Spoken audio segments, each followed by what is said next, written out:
Very good evening, my beloved student. Very good evening. পরিযুগ চলছে sir. আমি একটু share করে দিই, তোমরা একটু শেয়ার করে দাও। এভরিওয়ান প্রত্যেকে কেমন একদম? হ্যাঁ স্যার, পরিযুগ চলছে একদম। আগে স্যার শিক্ষক ওয়েট করতো না, ছাত্র ওয়েট করতো। এখন স্যার শিক্ষককে ওয়েট করতে হয়, ছাত্ররা পরে জয়েন করে। এভরিওয়ান ক্লাসে জয়েন করে নাও, এভরিওয়ান প্রত্যেকে।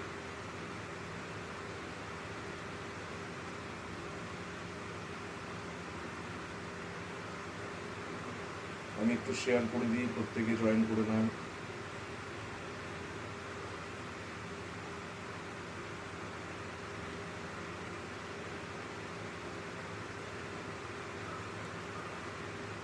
Everyone, good evening, very good evening.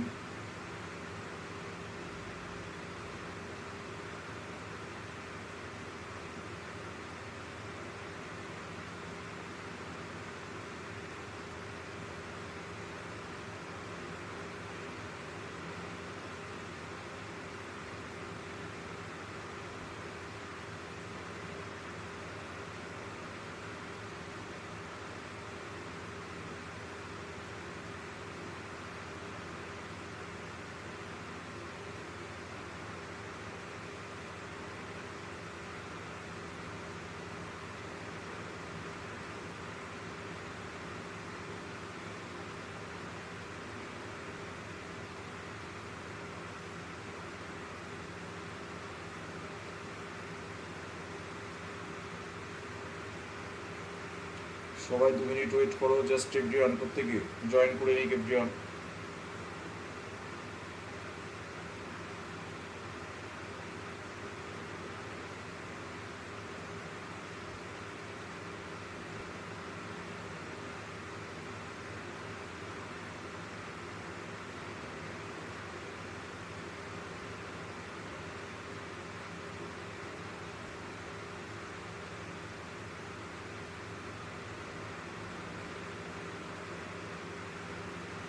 Okay, all right.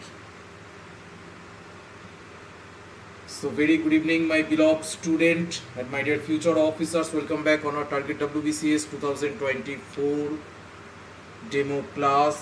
Welcome back on this learning platform, civil service 24/7. This is me, Shomen Goswami, and in this particular platform we are going to discuss about Indian polity and constitution for your upcoming prelims exam 2023 and 2024.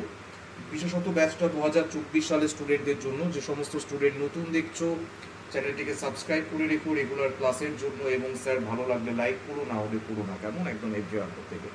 Very good evening. So my beloved student, today we will going to discuss about most important topic for our upcoming WBCS exam 2023 or 2024.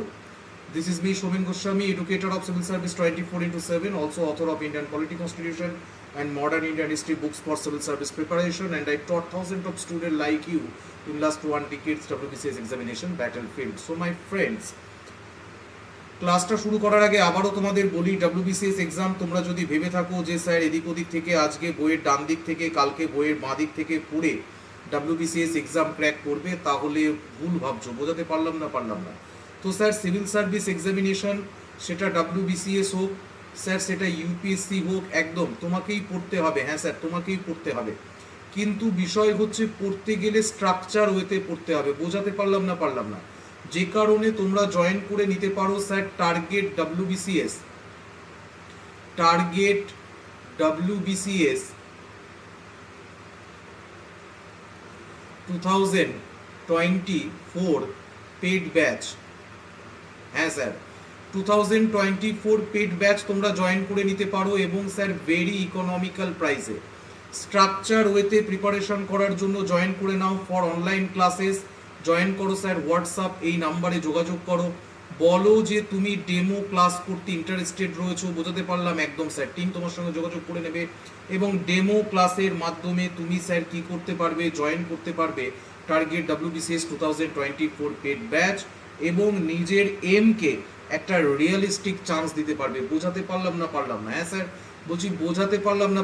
বল না sir, আমরা sir যেমন polity বলি, আজকে আমরা sir fundamental rights পড়বো, তো কালকে আমরা স্যার নীতি আয়োগ পড়বো। বোঝাতে পারলাম না স্যার, এইভাবে পড়লে হবে না। একটা টাইম বাউন্ডিং ম্যানারে, হ্যাঁ স্যার, বলছি সিভিল সার্ভিস এক্সামিনেশনের যদি কোনো তোমরা দেখো কারেন্সি থাকে, তো কারেন্সি স্যার একটাই রয়েছে, কি স্যার? কারেন্সি একটা রয়েছে স্যার টাইম। তো নির্দিষ্ট টাইমের মধ্যে সম্পূর্ণ সিলেবাসকে শেষ করতে এবং কমপ্লিট প্রিপারেশন করতে জয়েন করে নিতে পারো target WBCS 2024 paid batch. Sir fees কত রয়েছে ব্যাচের? Sir fees very economical price, per month 300। হ্যাঁ স্যার, পার মান্থ 300। মোবাইল রিচার্জের থেকেও কম পয়সায় তুমি তোমার কে রিয়েলিস্টিক চান্স দিতে পারবে to join my target WBCS 2024 paid batch. ঠিক আছে স্যার, টুডেস টপিকে চলে আসি একদম। Today we will going to discuss sir basic structure doctrine of Indian Constitution, landmark cases of Indian polity. হ্যাঁ স্যার, বলছি আজকে আমরা পড়বো basic structure of Indian Constitution. Majority percent student sir unnecessary memorise করা শুরু করে দেয়, বলে sir what is basic structure of Indian Constitution, জানার দরকার নেই, বই খোলো, মেমোরাইজেশন শুরু করো। বেডটা মেমোরাইজেশন করে সিভিল সার্ভিস এক্সামিনেশন ক্র্যাক হবে না, হবে না স্যার? না। তো basic structure of Indian constitution শুরু করার আগে আমি তোমাদের দুটো কথা বলে রাখি যে আমরা স্যার এখানে পড়ছি Indian polity constitution. Indian polity কনস্টিটিউশনে আমরা পড়েছি part 1 of the Indian constitution, first constitutional amendment 2024-এর জন্য, এবং আমরা স্যার পড়েছি মোস্ট ইম্পর্টেন্ট সুপ্রিম কোর্ট জাজমেন্টের মধ্যে সায়রা বানু কেস বা ট্রিপল তালাক কেস আগের দিন তোমাদের পড়িয়েছি। দো স্টুডেন্ট হু আর নিউ তাদেরকে বলবো যে তোমরা এই ক্লাসটা ফিনিশ করার পর প্রিভিয়াস ক্লাসটা দেখে নাও ফর বেটার কনসেপচুয়াল আন্ডারস্ট্যান্ডিং। কেমন? একদম। এবং এর আগেও আমি প্রচুর ক্লাস নিয়ে রেখেছি ক্লাসে, প্রিভিয়াস ক্লাসগুলো দেখো তোমাদের কনসেপচুয়াল আন্ডারস্ট্যান্ডিং এর জন্য। এবং যদি মনে করো স্ট্রাকচার ম্যানারে প্রিপারেশন করবে তো জয়েন করে নাও সিভিল সার্ভিস 24x7 আমাদের যে পেড ব্যাচ রয়েছে target WBCS 2024 basic to advance level paid batch, সেখানে জয়েন করে নাও। কেমন? একদম এভরিওয়ান প্রত্যেকে শোনো শোনো। Sit back, relax and listen to me carefully. Sit back, relax and listen to me carefully. My dear future officers, আমরা কি পড়ছি? আমরা পড়ছি ইন্ডিয়ান পলিটি কনস্টিটিউশন। কি পড়ছি বেটা? আমরা পড়ছি ইন্ডিয়ান পলিটি অ্যান্ড কনস্টিটিউশন। হ্যাঁ স্যার, কেন পড়ছি sir Indian polity and constitution? কারণ স্যার আমরা পড়ছি, কারণ হচ্ছে আমরা পড়ছি ইন্ডিয়ান পলিটি কনস্টিটিউশন, তার যেটা মেজর কারণ সেটা হচ্ছে স্যার আমাদের সিলেবাসের পার্ট। হ্যাঁ স্যার, তো সিলেবাসের মধ্যে ইন্ডিয়ান পলিটি রয়েছে, কনস্টিটিউশন রয়েছে। গোটা কনস্টিটিউশন পড়ে ফেলবো স্যার? না বেটা, গোটা কনস্টিটিউশন পড়ার দরকার নেই। কিভাবে পড়বে, কেমনভাবে পড়বে, কতটুকু পড়বে, কিভাবে সাবজেক্টকে অ্যাপ্রোচ করবে বোঝার জন্য বলছি জয়েন করে নাও ব্যাচ। কেমন? একদম এভরিওয়ান। দো স্টুডেন্ট নিউ রয়েছে তারা সাবস্ক্রাইব করে রেখো এবং শেয়ার করো, কারণ নলেজ স্যার শেয়ার করলে কমে না এভরিওয়ান প্রত্যেকে। So today we will going to discuss about most important topic of our Indian polity constitution, basic structure doctrine. কিন্তু what is basic structure doctrine, my friends? What is basic structure doctrine? তো basic structure ডক্ট্রাইনকে বোঝার জন্য আমরা কোথায় চলে আসবো sir? আমরা চলে এসেছি আমাদের ব্ল্যাঙ্ক স্ক্রিনে এবং তোমাদের অনুমতি নিয়ে শুরু করছি স্যার বেসিক স্ট্রাকচার ডক্ট্রাইনের class. Everyone sit back, relax and listen to me carefully. এবং দো স্টুডেন্ট 10 মিনিট থেকে 15 মিনিট থেকে ক্লাস থেকে চলে যাচ্ছ তাদেরকে বলো যে বাবা পরের বছর 220 টাকা জোগাড় করে রেখো। বাবা জিজ্ঞেস করবে কেন? বলবে স্যারের ক্লাস আমরা মন দিয়ে করি না, তাই প্রত্যেক বছর আমাদের 220 টাকা করে ভর্তুকি দিতে হবে। একদম নেভার মাইন্ড। দেখো এভরিওয়ান, সো আমরা আজকে পড়বো সেটা হলো sir basic structure of the Indian constitution. হ্যাঁ স্যার, আমরা কি পড়বো বেটা? আমরা পড়বো basic structure of the Indian constitution.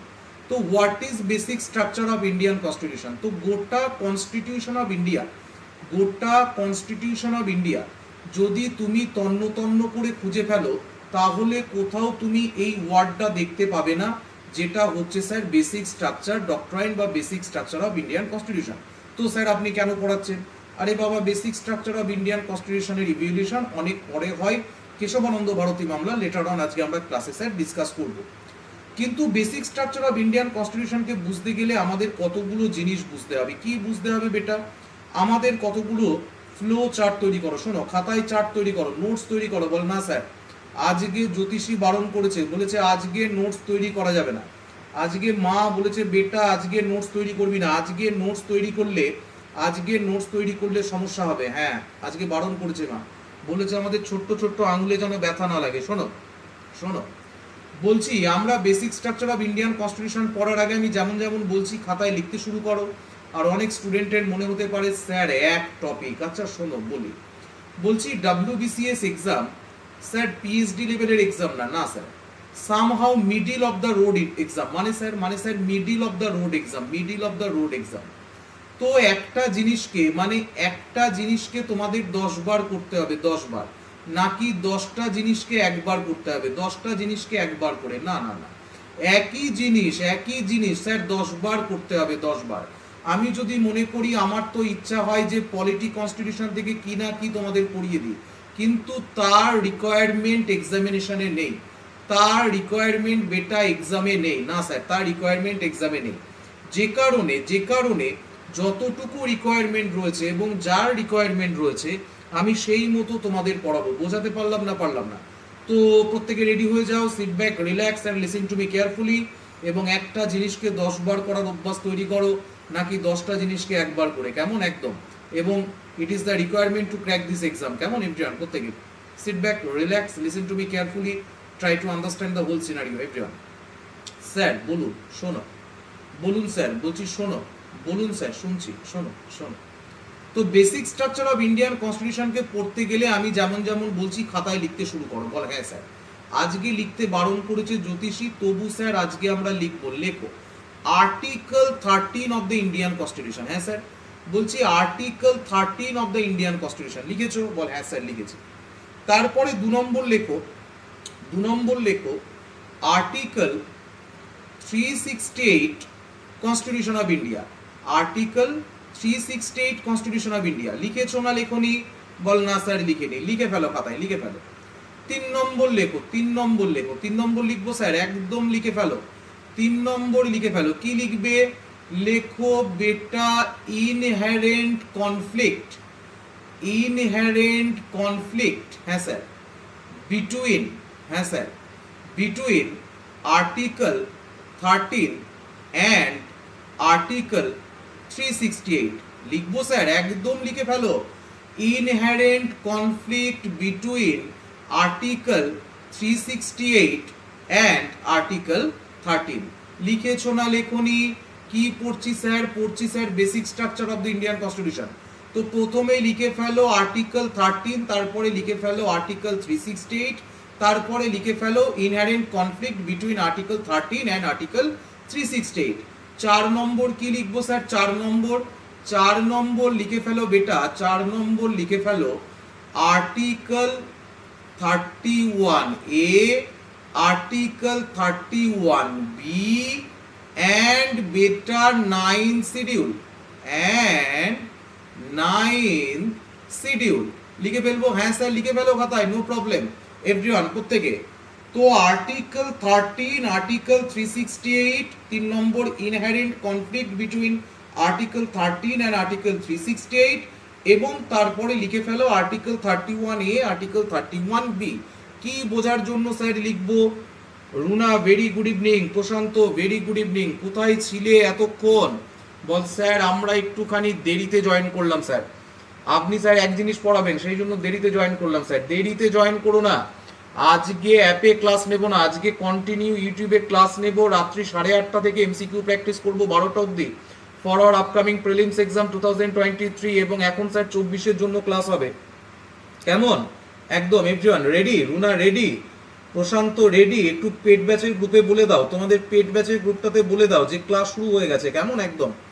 So basic structure of Indian constitution পড়তে আমরা পড়া শুরু করেছি, এবং basic structure of Indian constitution পড়বো। তার সঙ্গে আমরা পড়বো landmark cases of Indian polity, এবং ল্যান্ডমার্ক কেসেস ইন্ডিয়ান পলিটি পড়তে গিয়ে আমি একটা ফ্লো চার্ট তোমাদের বানাতে বলেছি, যে ফ্লো চার্টের মধ্যে আমি 4টে ওয়ার্ড তোমাদের লিখে নিতে বলেছি। একটা হলো আর্টিকেল 13 কনস্টিটিউশন অফ ইন্ডিয়া, একটা আর্টিকেল 368 কনস্টিটিউশন অফ ইন্ডিয়া, এবং inherent conflict between article 13 and article 368, এবং article 31A and article 31B। যাদের আর্টিকেল 31A এবং B আমার পেড ব্যাচের স্টুডেন্টদের ক্লিয়ার রয়েছে, আমি আবার আজকে বলে দেবো। দো স্টুডেন্ট ক্লিয়ার হয়নি, আমি ইন ডিটেল পড়িয়ে রেখেছি। After finish this class make sure watch this previous class. একদম স্যার, শোনো। তো আমাদের এই 4টে জিনিসকে বুঝতে হবে basic structure of Indian constitution বুঝতে গেলে। কেন? কারণ গোটা কনস্টিটিউশন অফ ইন্ডিয়া যদি তুমি তন্ন তন্ন করে খুঁজে পেলো, হ্যাঁ স্যার, তো কোথাও তুমি দেখতে পাবে না বেসিক স্ট্রাকচার ডক্ট্রাইন, না স্যার দেখতে পাবে না, তাই তো? না। তাহলে বেসিক স্ট্রাকচার ডক্ট্রাইনকে কিভাবে বুঝবো স্যার? বেসিক স্ট্রাকচার ডক্ট্রাইনকে আমরা স্যার এইভাবে বুঝবো। কিভাবে বুঝবো স্যার? এইভাবে বুঝবো। দেখো everyone sit back, relax relax. So article 13 এ কি লেখা রয়েছে বেটা? আর্টিকেল 13 এ আর্টিকেল 13 কোথায় রয়েছে? আর্টিকেল 13 স্যার রয়েছে part 3 of the Indian constitution. Article 13 রয়েছে বেটা part 3 constitution of India, part 3 constitution of India, যেটাকে আমরা বলি বেটা ফান্ডামেন্টাল রাইটস, যেটাকে আমরা বলি বেটা ফান্ডামেন্টাল রাইটস। হ্যাঁ sir, fundamental rights article 12 to 35, তার মধ্যে রয়েছে আর্টিকেল 13। আর্টিকেল 368 কোথায় রয়েছে বেটা? প্রত্যেকটা প্রিলিমসের এমসিকিউ। আর্টিকেল 368 রয়েছে বেটা part 20 of the Indian constitution, part 20 constitution of India. হ্যাঁ sir, part 20 constitution of India. তো ফার্স্টে আমরা আর্টিকেল 13 কে বুঝি, ফার্স্টে আমরা স্যার আর্টিকেল 13 কে বুঝি। হ্যাঁ স্যার, প্রথমে আর্টিকেল 13 কি বলছে দেখি, তারপর আর্টিকেল 368 কি বলছে দেখি, তারপর দেখবো এদের মধ্যে কি কনফ্লিক্ট রয়েছে, কেন রয়েছে। আমি বলেছি সাবজেক্টকে পড়তে গেলে what, how and why, what, how and why, তিনটে জিনিস আমাদের দেখতে হবে সাবজেক্টের, কেমন একদম। তো ফার্স্টে আমরা দেখি বেটা what is article 13। Article 13 says, Article 13 Constitution of India says, all laws in force in territory of India immediately before the commencement of the Constitution in so far as the inconsistent the provision of the part shall to be extent of such inconsistency be void. Article 13 clause 2 বলছে the state shall not make any law which is takes away abridges rights conferred by this part, and any law made in contravention of this clause shall to be extent of the contravention be void. Sir किचू बुझलाम ना sir, मेरे को कुछ समझ में नहीं आया बाबा, क्या बोला मेरे को कुछ समझ में नहीं आया। बस স্যার এইভাবে বলেন না, বাড়ির লোক জানে আমরা সব বুঝতে পারি, আর এইভাবে বলেন না স্যার। মাইক্রোফোনটা আগে লাগিয়ে নি স্যার, আগে ইয়ারফোনটা লাগিয়ে নি, হ্যাঁ হেডফোন লাগিয়ে নাও, হেডফোন লাগিয়ে নাও, না হলে আমি বলছি কিছু বোঝনি, বাড়ির লোক বলবে তাহলে এতদিন কি পড়লো। শোনো শোনো, তো আর্টিকেল 13 আমরা স্যার যেটা দেখলাম constitution of India, constitution of India screenshot দেখলাম স্যার, এখান থেকে না বুঝে আমরা ব্ল্যাঙ্ক স্ক্রিনে বোঝার চেষ্টা করি what is article 13। So my dear future officers, article 13 হলো sir part 3 of the Indian constitution. হ্যাঁ sir, part 3 of the Indian constitution আর fundamental rights, part 3 of Indian constitution আর ফান্ডামেন্টাল রাইটস। হ্যাঁ স্যার, কতবার বলবেন স্যার এক কথা? দরকার রয়েছে 10টা জিনিস একবার করার থেকে একটা জিনিস 10 বার করো। This is the necessary requirement to crack this exam, একদম। তো আর্টিকেল 13 যদি আমরা দেখি, this is the part 3 of the Indian constitution, এবং আর্টিকেল 13 ক্লজ 1, আর্টিকেল 13 এ স্যার 4টে ক্লজ রয়েছে, আপাতত আমরা ক্লজ 1 কে বোঝার চেষ্টা করছি। আর্টিকেল 13 ক্লজ 1 এ বলা হচ্ছে যে যে after the commencement of the Indian constitution, হ্যাঁ স্যার বলছি, আফটার দ্য এনফোর্সমেন্ট অফ, আমার হাতের লেখা দেখো একবারে স্যার খুব সুন্দর, হ্যাঁ স্যার ল্যাটিন ওয়ার্ডের মতো লাগে, বুঝে নাও। After the enforcement of the Indian constitution, after the enforcement of Indian constitution, হ্যাঁ স্যার কনস্টিটিউশন, এনি ল, হ্যাঁ স্যার ওয়ার্ড কি স্যার? Word sir any law, word কি বেটা? ওয়ার্ড স্যার এনি ল, হ্যাঁ sir any law, that is any law, that is sir ভারতীয় সংবিধান কার্যকর হওয়ার পরে। হ্যাঁ, তো ভারতের সংবিধান কবে এনফোর্স হয়েছে বেটা? কবে এনফোর্স হয়েছে স্যার? ইন্ডিয়ান কনস্টিটিউশন এনফোর্স হয়েছে বেটা 1950 জানুয়ারি। হ্যাঁ স্যার, সেদিন আমরা সোভারিন স্টেট হই। হ্যাঁ স্যার, তার আগে কি ছিলাম স্যার? ডমিনিয়ন ছিলাম, একদম। তো বিষয় হচ্ছে after the enforcement of Indian constitution, constitution of India enforce হওয়ার পরে যতগুলো প্রিভিয়াস ল ছিল, হ্যাঁ স্যার বলছি যতগুলো প্রিভিয়াস ল ছিল, হ্যাঁ যতগুলো প্রিভিয়াস ল ছিল, হ্যাঁ স্যার বলছি যতগুলো প্রিভিয়াস ল ছিল, কোন দিনকার স্যার প্রিভিয়াস ল? বেটা কনস্টিটিউশন অফ ইন্ডিয়া এনফোর্স হওয়ার আগে যে সমস্ত প্রিভিয়াস ল ছিল সেগুলো যদি কনস্টিটিউশন অফ ইন্ডিয়ার এনফোর্সমেন্টের পর যদি দেখা যায় যে এনি পার্টের সঙ্গে কি করছে বেটা, এনি পার্টকে কন্ট্রাভেনশন করছে, হ্যাঁ স্যার বলছি এনি পার্টকে কন্ট্রাভেনশন করছে, এনি পার্টের ভায়োলেশন করছে, হ্যাঁ স্যার এনি পার্টের ভায়োলেশন করছে, তাহলে সেই ল অটোমেটিক্যালি ভয়েড বলা হবে। এটা কোথায় বলা হচ্ছে বেটা? এটা বলা হচ্ছে আর্টিকেল 13 ক্লজ 1।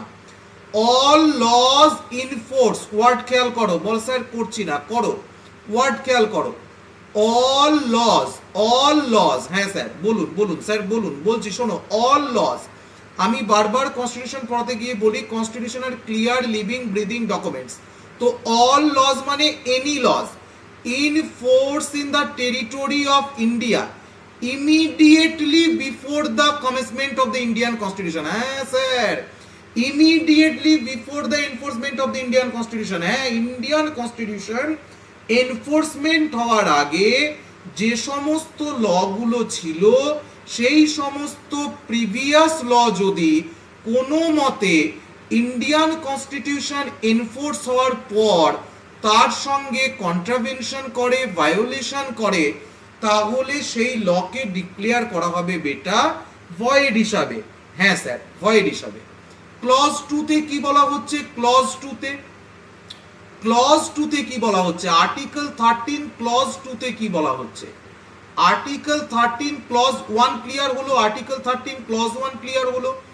এবার আমরা দেখব আর্টিকেল 13 ক্লজ 2 তে গালিব কি বলতে চাইছে, দেখো তো আর্টিকেল 13 কনস্টিটিউশন অফ ইন্ডিয়া যদি তোমরা দেখো, আর্টিকেল 13 ক্লজ 1 বুঝলে যে ইন্ডিয়ান কনস্টিটিউশন এনফোর্সমেন্ট হওয়ার আগে যে সমস্ত ব্রিটিশ পিরিয়ডের প্রিভিয়াস ল রয়েছে, এনি ল, মনে করে দেখো আগের দিন তোমাদের ট্রিপল তালাক পড়াচ্ছিলাম সায়রা বানু কেস, সেখানে সায়রা বানুর যুক্তি ছিল আর্টিকেল 13 ক্লজ 1 এর ভায়োলেশন।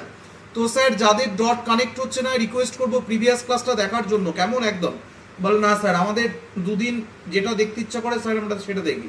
দেখো তো আর্টিকেল 13 ক্লজ 2 তে কি বলা হচ্ছে? আর্টিকেল 13 ক্লজ 1 দেখলাম, আর্টিকেল 13 ক্লজ 2 তে বলা হচ্ছে the state shall not make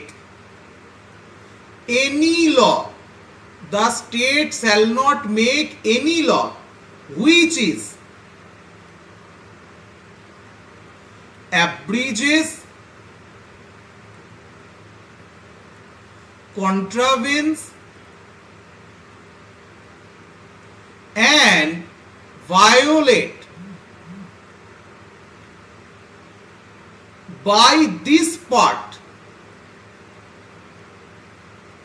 Which part, my dear future officer? Part 3 of the Indian Constitution, হ্যাঁ মানে ফান্ডামেন্টাল রাইটস, হ্যাঁ স্যার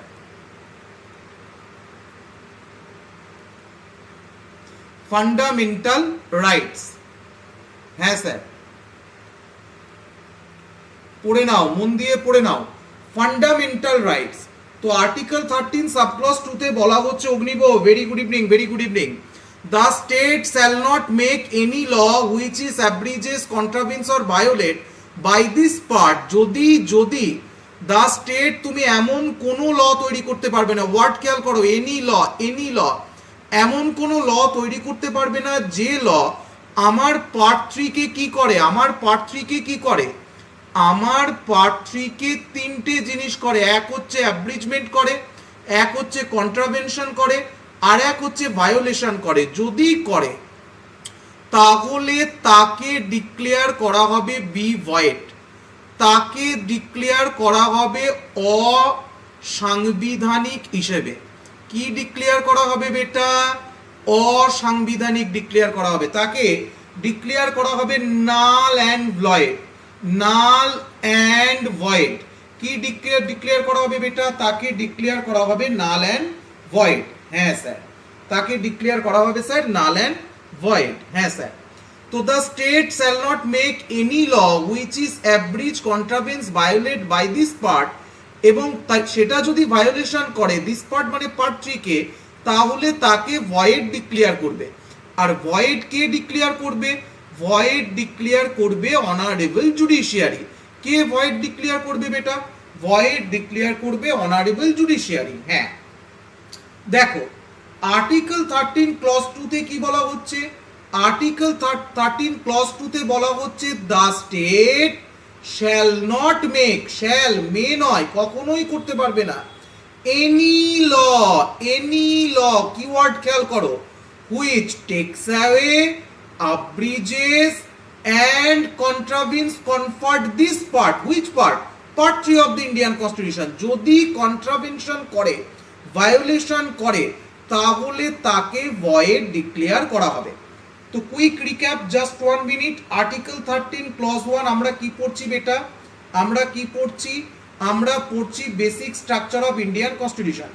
এবং basic structure of Indian constitution পড়তে গিয়ে প্রথমেই আমি বলেছি তোমাদের যেটা পড়তে হবে সেটা হলো আর্টিকেল 13। আর্টিকেল 13 পড়তে গিয়ে আমরা দেখেছি আর্টিকেল 13 ক্লজ 1, যেখানে বলা হচ্ছে যে before the enforcement of the constitution যে সমস্ত ল ইন্ডিয়ান টেরিটরির উপর ছিল, যেগুলো after enforcement of the constitution যদি কনস্টিটিউশনের কোনো ল এর সঙ্গে কনফ্লিক্টে আসে, তাহলে তাকে ডিক্লেয়ার করা হবে নাল অ্যান্ড ভয়েড। সাবক্লজ 2 তে বলা হচ্ছে after the enforcement of constitution, article 13 clause 1 before the enforcement of constitution, article 13 clause 2 after the enforcement of constitution. বল না স্যার, আপনি যতই ইমোশনাল হয়ে বলুন আফটার অ্যান্ড বিফোর, আমরা স্যার শুনবো না, আমাদের কান যেটা শুনতে চায় আমরা সেটাই শুনবো। শুনো না, আর্টিকেল 13 ক্লজ 1 যেখানে বলা হচ্ছে before the enforcement of Constitution any law that is exist in Indian territory, এবং সেগুলো যদি আফটার দ্য এনফোর্সমেন্ট অফ কনস্টিটিউশনের পর যদি ভায়োলেশন করে কনস্টিটিউশনের প্রিভিয়াস ল, তাকে ডিক্লেয়ার করা হবে null and void. Article 13 subclause 2 তে বলা হচ্ছে after the enforcement of constitution the state shall not make any law that is abridge, violate or contravenes part 3 of the Indian constitution, তাকে declare করা হবে B void. এবং 3 তে কি বলা হচ্ছে বেটা? 3 তে আর্টিকেল 13 সাবক্লজ 3 তে ডিফাইন করা হচ্ছে the word any law, define করা হচ্ছে দ্য ওয়ার্ড এনি ল। মনে থাকবে না? থাকবে না? বল না স্যার। শোনো, আর্টিকেল 13 সাবক্লজ 3 তে যেটা বলা হচ্ছে সেটা হচ্ছে the word of any law. তো আর্টিকেল 13 সাবক্লজ 3 তে যেটা বলা হচ্ছে the word of any law, তো the word of any law বলতে কি বোঝায়? The word of any law মানে, the word of any law মানে এনি অর্ডার, এনি অর্ডার, হ্যাঁ স্যার, এনি অ্যামেন্ডমেন্ট, হ্যাঁ স্যার, এনি নোটিফিকেশন, হ্যাঁ স্যার, এনি নোটিফিকেশন, হ্যাঁ স্যার, এনি কাস্টম, হ্যাঁ স্যার, এনি বাই রুলিং, হ্যাঁ স্যার, এনি অর্ডিন্যান্স, হ্যাঁ sir. তো এনি ল মানে any order, any amendment, any action, any notification, any custom, any by ruling. My dear state, you can not pass that is violate, abridge or contravenes part 3 of the Indian Constitution. তুমি যদি এরকম কিছু করো তাহলে সেই লকে declare করা হবে ভয়েড হিসাবে। আই হোপ পিকচার 1000 ক্লিয়ার যে আর্টিকেল 13 এ কি বলা হয়েছে। আর্টিকেল 13 সাবক্লজ 3 তে বলা হচ্ছে যে এনি ল মিন্স, ওয়ার্ড দেখে নাও, যেগুলো বললাম খাতায় নোট ডাউন করে নাও। বল না স্যার নোট ডাউন করবো না, করে নাও। Any law means any order, any law includes any ordinance, any order, bylaw, ruling, regulation, notification, custom. হ্যাঁ স্যার, ঠিক। তো any order, any amendment, any notification, any custom, any by ruling. Dear state, তুমি pass করতে পারবে না, যদি pass করো তাহলে ধরে নেওয়া হবে তাকে বি ভয়েড। একদম স্যার। তো স্যার আমরা কি পড়ছি? আমরা পড়ছি sir basic structure of Indian constitution. হ্যাঁ, তো বেসিক স্ট্রাকচার অফ ইন্ডিয়ান কনস্টিটিউশনে আর্টিকেল 13 আমরা দেখলাম। এবার আমরা পড়ব আর্টিকেল 368 কনস্টিটিউশন অফ ইন্ডিয়া। তো আর্টিকেল 368 এ কি রয়েছে? আর্টিকেল 13 ক্লিয়ার হয়েছে। আর্টিকেল 13 এ বলা হচ্ছে the state shall not make any law which is abridge, contravenes or violate. The state shall not make any law which is contravenes, abridge or violate part 3 of the Indian Constitution, তাকে declare করা হবে void। Any law মানে any order, any amendment, any notification, any custom, any by ruling, anything. বোঝাতে পেরেছি না পারিনি? Clear হয়েছে? যদি ক্লিয়ার হয়ে থাকে ঠোকো লাইক, বলো হ্যাঁ স্যার। নেক্সট, আর্টিকেল 368 কোথায় রয়েছে বেটা? আর্টিকেল 368 রয়েছে কনস্টিটিউশন অফ ইন্ডিয়া। হ্যাঁ স্যার, আর্টিকেল 368 রয়েছে constitution of India part 20 of the Indian constitution. তো দেখি আর্টিকেল 368 এ কি বলা হচ্ছে। আর্টিকেল 368 এ বলা হচ্ছে amending procedure, amending procedure of Indian constitution. হ্যাঁ স্যার, বলছি amending procedure of Indian constitution, amending power and procedure, amending power and procedure. Word লেখো খাতায়, এক্সামিনেশন স্যার ওয়ার্ডের খেলা, ওয়ার্ড লেখো। Article 368 part 20 of the Indian constitution, amending power and procedure constitution of India. লিখেছো না লেখনি? লিখেছো? বল হ্যাঁ স্যার লিখেছি। চলো চলো, আর্টিকেল 368 কি বলছে দেখি। আর্টিকেল 368 তোমরা দেখতে পাচ্ছ তোমাদের স্ক্রিনে এই মুহূর্তে রয়েছে, এবং দো student who are new in this channel তাদেরকে বলছি স্ট্রাকচার হইতে প্রিপারেশন করার জন্য। বেটা wbcs এক্সাম এদিক ওদিক থেকে পড়ে ম্যানেজ হবে না, হবে না স্যার? না, স্ট্রাকচার হইতে পড়তে হবে, সাবজেক্টকে অ্যাপ্রোচ করা শিখতে হবে, এবং no doubt I am strong in my domain subject. কেমন? একদম। সো এভরিওয়ান প্রত্যেকে ক্লাসে জয়েন করে নাও, কেমন? একদম। দেখো স্যার, তো আর্টিকেল 368 কনস্টিটিউশন অফ ইন্ডিয়া আমরা দেখছি। দেখো 1949, হ্যাঁ 1949 মানে স্যার অরিজিনাল কনস্টিটিউশন। হ্যাঁ স্যার, 1949 26 নভেম্বর কনস্টিটিউশন অফ ইন্ডিয়াকে স্যার কি করা হয় বেটা? এডাপ্ট করা হয়। হ্যাঁ স্যার, এডাপ্ট করা হয়। হ্যাঁ স্যার, ঠিক বলেছেন স্যার, একদম। স্যার আমরা জানতামই না। শোনো, আর্টিকেল 368 এ বলা হচ্ছে পার্লামেন্ট অফ ইন্ডিয়ার, আর্টিকেল 368 এ বলা হচ্ছে পার্লামেন্ট অফ ইন্ডিয়ার, পার্লামেন্ট অফ ইন্ডিয়ার, হ্যাঁ স্যার, পার্লামেন্ট অফ ইন্ডিয়ার পাওয়ার। হ্যাঁ স্যার, কিসের power? Power to the amend of Indian constitution, power to the amend of Indian constitution. হ্যাঁ স্যার, বলছি ইন্ডিয়ান কনস্টিটিউশনকে অ্যামেন্ড করার পাওয়ারের কথা বলা হচ্ছে। কি বেটা? ইন্ডিয়ান কনস্টিটিউশনকে অ্যামেন্ড করার পাওয়ার অ্যান্ড প্রসিজিয়ার কথা বলা হচ্ছে আর্টিকেল 368 কনস্টিটিউশন অফ ইন্ডিয়া।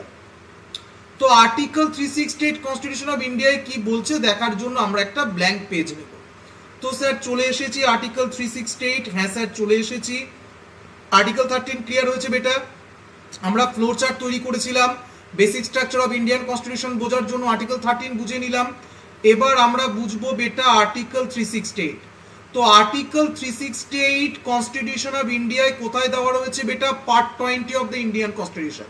হ্যাঁ স্যার, 100 বার বলেছেন, আরো 10 বার বলবো, রিকোয়ারমেন্ট রয়েছে এক্সামের জন্য, প্রিলিমসের এমসিকিউ। দেখো এভরিওয়ান, তো পার্ট 20 মধ্যে দেখবে যে বলা হচ্ছে পার্লামেন্ট অফ ইন্ডিয়া। এটা কে বেটা? এটা বেটা পার্লামেন্ট অফ ইন্ডিয়া। হ্যাঁ স্যার, এটা স্যার পার্লামেন্ট অফ ইন্ডিয়া। হ্যাঁ স্যার, তো পার্লামেন্ট অফ ইন্ডিয়ার পাওয়ার রয়েছে। হ্যাঁ স্যার, পার্লামেন্ট অফ ইন্ডিয়ার পাওয়ার রয়েছে। কি পাওয়ার রয়েছে বেটা? কনস্টিটিউয়েন্ট পাওয়ার রয়েছে। কি পাওয়ার রয়েছে বেটা? কনস্টিটিউয়েন্ট পাওয়ার রয়েছে। কি পাওয়ার রয়েছে বেটা? কনস্টিটিউয়েন্ট পাওয়ার রয়েছে। হ্যাঁ, তো আর্টিকেল 368 কনস্টিটিউশন অফ ইন্ডিয়ায় বলা হচ্ছে পার্লামেন্ট অফ ইন্ডিয়ার, পার্লামেন্ট অফ ইন্ডিয়ার কনস্টিটিউয়েন্ট পাওয়ার রয়েছে, যে parliament of India constitution of ইন্ডিয়ার এনিথিং, এনি পার্ট এনি পার্টকে অ্যাড করতে পারে, রিপিল করতে পারে, সাবস্ট্র্যাক্ট করতে পারে। বোঝাতে পারলাম না? তো কনস্টিটিউশন অফ আর্টিকেল 368 এ বলা হচ্ছে parliament of India have empowered to add, amend, subtract, repeal any part constitution of India, any part constitution of India. তার মানে এবং আর্টিকেল 13 ক্লজ 2 তে রয়েছে অ্যামেন্ডিং প্রসিজিয়ার, যেটা তোমাদের আমি সেপারেট টপিক যখন লেটার অন যখন পড়াবো amending procedure of the constitution of India, তখন সেখানে article 368 sub clause 2 in detail তোমাদের পড়াবো। কিন্তু আমাদের টুডে আমরা পড়ছি basic structure of Indian constitution. তো basic structure of Indian constitution article 368, if screen যদি তোমাদের সামনে ভিজিবল হয় তো সেখানে দেখছো notwithstanding anything in this constitution. উরি বাবা বিরাট শব্দ স্যার, নটউইথস্ট্যান্ডিং। হ্যাঁ sir, nothing in this constitution. তো কনস্টিটিউশন আমি বারবার পড়াতে গিয়ে কি বলি? Clear document, living documents, there is no synonymous words. তো notwithstanding in this constitution, parliament may exercise of his constituent power. Parliament may exercise of his constituent power, amend by way of addition, variation, repeal any provisions of the Constitution of India. তার মানে আমি এখানে blank স্ক্রিনে তোমাদের যেটা বললাম যে parliament of India may exercise their constituent power to amend, add, repeal, vary, subtract any part, anything Constitution of India. So Article 368 deals with the power, the constituent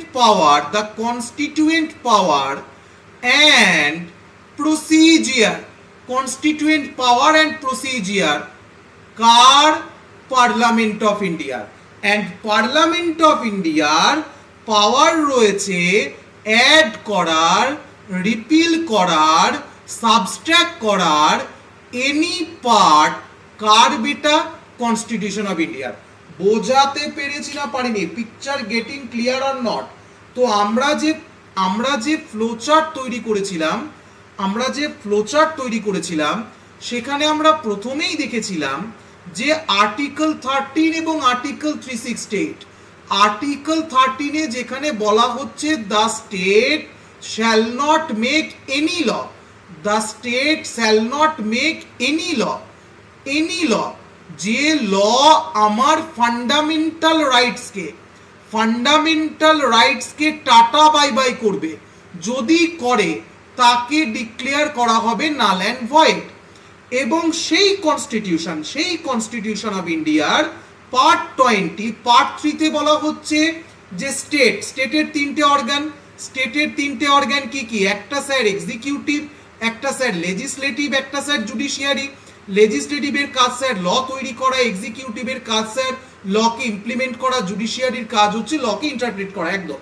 তো বিষয় হচ্ছে আমরা দেখছি আর্টিকেল 13 এ বলা হচ্ছে দ্য স্টেট, কোন state? Article 12 এর স্টেট, যে government of India, parliament of India, state government, state legislature, any other local authority within the control of India or under the control of India. তো তোমরা future article 12, তো সেই state এমন কোনো ল তৈরি করতে পারবে না, মোমেন্ট অফ দ্য ট্রুথ, এমন কোনো ল তৈরি করতে পারবে না যে ল আমার ফান্ডামেন্টাল রাইটস এর ভায়োলেশন করে।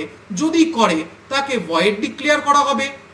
আর সেই কনস্টিটিউশনের পার্ট 20 আর্টিকেল 368 এ বলা হচ্ছে যে স্টেট মানে parliament of India may exercise their constituent power to add, amend, repeal, subtract anything constitution of India. Picture getting clear or not? So আমি 3 নম্বর যে পয়েন্টটা লিখেছিলাম সাবজেক্টকে তোমাদের অ্যাপ্রোচ করানোর জন্য, যে inherent conflict between article 13 and article 368। একদিকে আর্টিকেল 13-এ বলা হচ্ছে, একদিকে আর্টিকেল 13-এ বলা হচ্ছে, জাস্ট আ সেকেন্ড, একদিকে বেটা আর্টিকেল 13-এ বলা হচ্ছে যে স্টেট এমন কোনো ল তৈরি করতে পারবে না যে ল ভায়োলেট করে আমার ফান্ডামেন্টাল রাইটসকে। আর অন্যদিকে সেই কনস্টিটিউশনেরই আর্টিকেল 368-এ বলা হচ্ছে যে পার্লামেন্টের পাওয়ার রয়েছে, পার্লামেন্ট এনিথিং কনস্টিটিউশন অফ ইন্ডিয়ার অ্যামেন্ড করতে পারে। হ্যাঁ স্যার, তো এটা স্যার ইনহেরেন্ট কনফ্লিক্ট। তো এই ইনহেরেন্ট কনফ্লিক্ট ওয়াই, কেন এই ইনহেরেন্ট কনফ্লিক্টের তৈরি হয়েছিল, কেন, ওয়াই? কারণ moment of the truth, aha moment, majority of the student সাবজেক্টকে বোঝে না, না বুঝে মেমোরাইজেশন শুরু করে। কিন্তু আমার সিঙ্গেল পয়েন্ট যেটা এজেন্ডা, যে তোমরা সাবজেক্টকে বুঝতে শেখো, তোমরা আননেসেসারি মেমোরাইজেশন শুরু করো না। তোমাদের state as a future bureaucrat হিসাবে চাই, অ্যাজ এ পলিসি মেকার হিসাবে চাই, নাকি স্যার মেমোরাইজ মেশিন হিসাবে, কেমন একদম। তো সাবজেক্টকে অ্যাপ্রোচ করতে শেখো, গালিফের খায়াল অটোমেটিক্যালি মস্তিষ্কে ঢুকতে লাগবে, কেমন একদম। এরপরও যদি তোমাদের আর্টিকেল 13, 368 ক্লিয়ার না হয়, তাহলে আমি সাজেস্ট করব পোগো চ্যানেল দেখার। দো স্টুডেন্ট যারা নতুন রয়েছে, পেড ব্যাচের স্টুডেন্টদের রিভিশন হয়ে যাচ্ছে, কারণ টপার যারা তারা একটা কাজকে 10 বার করে, নাকি 10টা কাজ একবার করে করে। হ্যাঁ স্যার, আর বিষয় হচ্ছে civil service 24/7, some of the middle of the road exam. হ্যাঁ sir, middle of the road exam. তো তোমাকে এখানে জেনারেল স্পেশালিস্ট হতে হবে। কি হতে হবে বেটা? জেনারেল স্পেশালিস্ট হতে হবে। তো আমরা আজকে কি পড়ছি বেটা? আমরা আজকে পড়ছি কনস্টিটিউশন অফ ইন্ডিয়ার বেসিক স্ট্রাকচার ডক্ট্রাইন। তো হোয়াট ইজ বেসিক স্ট্রাকচার ডক্ট্রাইন বোঝার আগে আমরা বুঝলাম আর্টিকেল 13, আমরা বুঝলাম আর্টিকেল 368। আর্টিকেল 13 এবং আর্টিকেল 368 এর মধ্যে আমরা দেখলাম একটা ইনহেরেন্ট কনফ্লিক্ট রয়েছে। কি রয়েছে বেটা? ইনহেরেন্ট কনফ্লিক্ট রয়েছে। কি ইনহেরেন্ট কনফ্লিক্ট রয়েছে স্যার? সেটা তো বলুন। বললাম তো, কি কনফ্লিক্ট রয়েছে বেটা? কনফ্লিক্ট রয়েছে এরকম যে আর্টিকেল 13-এ যেখানে বলা হচ্ছে এনি ল যদি স্টেট পাস করে আর সেটা যদি আমার ফান্ডামেন্টাল রাইটসের ভায়োলেশন করে, তাহলে তাকে ডিক্লেয়ার করা হবে কি হিসাবে? ভয়েড হিসাবে। হ্যাঁ স্যার, তাকে ডিক্লেয়ার করা হবে অসাংবিধানিক হিসাবে। এটা কোথায় বলা হচ্ছে? Article 13 part 3। ইনহেরেন্ট কনফ্লিক্টটা কি বুঝে নাও। আর একটা হচ্ছে পার্ট 20, একই constitution of India, part 20। Part 20-তে বলা হচ্ছে আর্টিকেল 368-এ যে parliament can exercise their constituent power, their constituent power. হ্যাঁ স্যার, সেই কনস্টিটিউয়েন্ট পাওয়ারকে ইউজ করে পার্লামেন্ট কনস্টিটিউশন অফ ইন্ডিয়ার এনি পার্টকে, কনস্টিটিউশন অফ ইন্ডিয়ার এনি পার্টকে অ্যাড করতে পারে, রিপিল করতে পারে, সাবস্ট্রাক্ট করতে পারে। তো তোমাদের যদি মনে হয় যে বাবা সাহেব যখন কনস্টিটিউশন লিখছিলেন তখন বাবা সাহেবের চোখে কি এটা পড়েনি? বাবা সাহেবের মতো বড় লয়ার না অতীতে কোনোদিন ছিল, না ভবিষ্যতে কোনোদিন তৈরি হবে। বাবা সাহেবের মতো জিনিয়াস পারসন স্যার অতীতে না কোনোদিন ছিল, না ভবিষ্যতে কোনোদিন তৈরি হবে। তো বাবা সাহেবের চোখে নিশ্চয়ই বিষয়টা পড়েছিল, একদম স্যার পড়েছিল।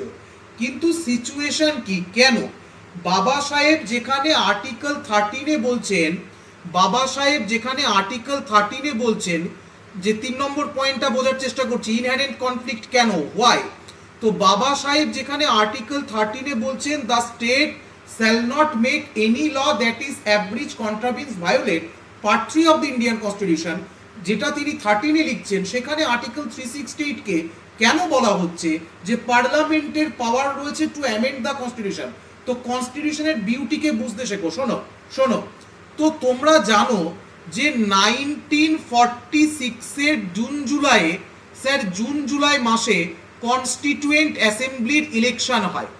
কনস্টিটিউয়েন্ট অ্যাসেম্বলি মানে বেটা সংবিধান সভা। হ্যাঁ স্যার, যে সংবিধান সভার প্রথম অধিবেশন বসে 1946 ডিসেম্বর, 1946 প্রত্যেকটা প্রিলিমসের এমসিকিউ। হ্যাঁ স্যার, তো তো আমাদের এই যে সংবিধান সভা তৈরি হয়েছিল, আমাদের এই যে কনস্টিটিউয়েন্ট অ্যাসেম্বলি তৈরি হয়েছিল, এটা তৈরি হয়েছিল on the recommendation of the second cabinet mission. হ্যাঁ স্যার, সেকেন্ড ক্যাবিনেট মিশন। মনে পড়ছে না? পড়ছে না? বলে হ্যাঁ স্যার মনে পড়ছে।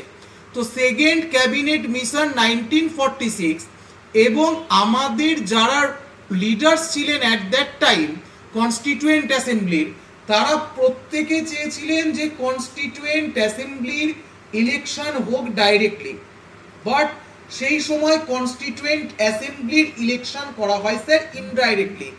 ইনডাইরেক্ট মেথডসে কনস্টিটিউয়েন্ট অ্যাসেম্বলির ইলেকশন হয়। এখন কেন হয়? কারণ হচ্ছে যে আমাদের এটা ইন্ডিয়া স্যার, এখনই লিটারেসি রেট এত থাকা সত্ত্বেও আমাদের দেখবে অনেক সময় অনেক স্টুডেন্টের কমেন্ট দেখে ভয় লাগে। তো বিষয় হচ্ছে সেই সময় ইন্ডিয়ার লিটারেসি রেট অ্যাবাউট 7 to 8%। তো অ্যাট দ্যাট টাইম যদি সবাইকে বলা হতো যে আসো আসো তোমরা এসে তোমাদের জন্য ওন কনস্টিটিউশন তৈরি করো, so it is too difficult to make this Constitution ইন্ডিয়ার মতো একটা দেশে, বুঝতে পারলাম?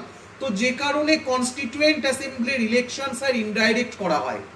তো 95% subject matter, 95% subject matter, 95% subject matter যেগুলো সম্পর্কে ডিল করা গেছে, সেগুলো 1949 এর অরিজিনাল কনস্টিটিউশনে সংবিধান সভা স্যার লিখে গেছে। সংবিধান সভা constituent assembly, constituent assembly sir deal করে গেছে। হ্যাঁ স্যার ডিল করে গেছে, কিন্তু 5% ম্যাটার, অনলি 5% ম্যাটার যেটা স্যার ডিল করা সম্ভব হয়নি।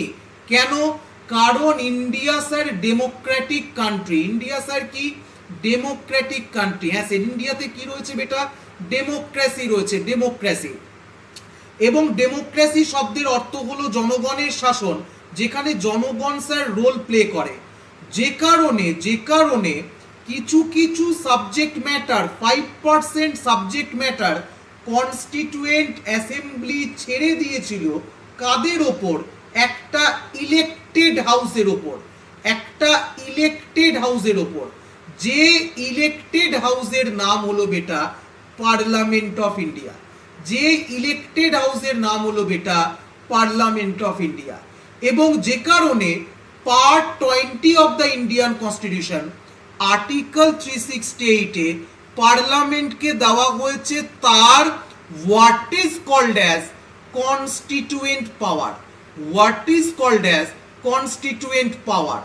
যে কনস্টিটিউয়েন্ট পাওয়ারকে ইউজ করে Parliament of India, that is directly elected house, that is elected house, এবং যে কারণে ইন্ডিয়াতে যেহেতু ডেমোক্রেসি রয়েছে সেহেতু পার্লামেন্ট অফ ইন্ডিয়াকে বলা হয়েছে যে in future my dear Parliament, তোমার পাওয়ার রয়েছে constituent power, that you may exercise. তুমি যদি মনে করো, শ্যাল নয়, মে এক্সারসাইজ, মনে করো, তাহলে তুমি কনস্টিটিউশন অফ ইন্ডিয়াকে অ্যাড করতে পারবে, রিপিল করতে পারবে, সাবস্ট্রাক্ট করতে পারবে, ভেরিয়েশন করতে পারবে। বোঝাতে পারলাম না?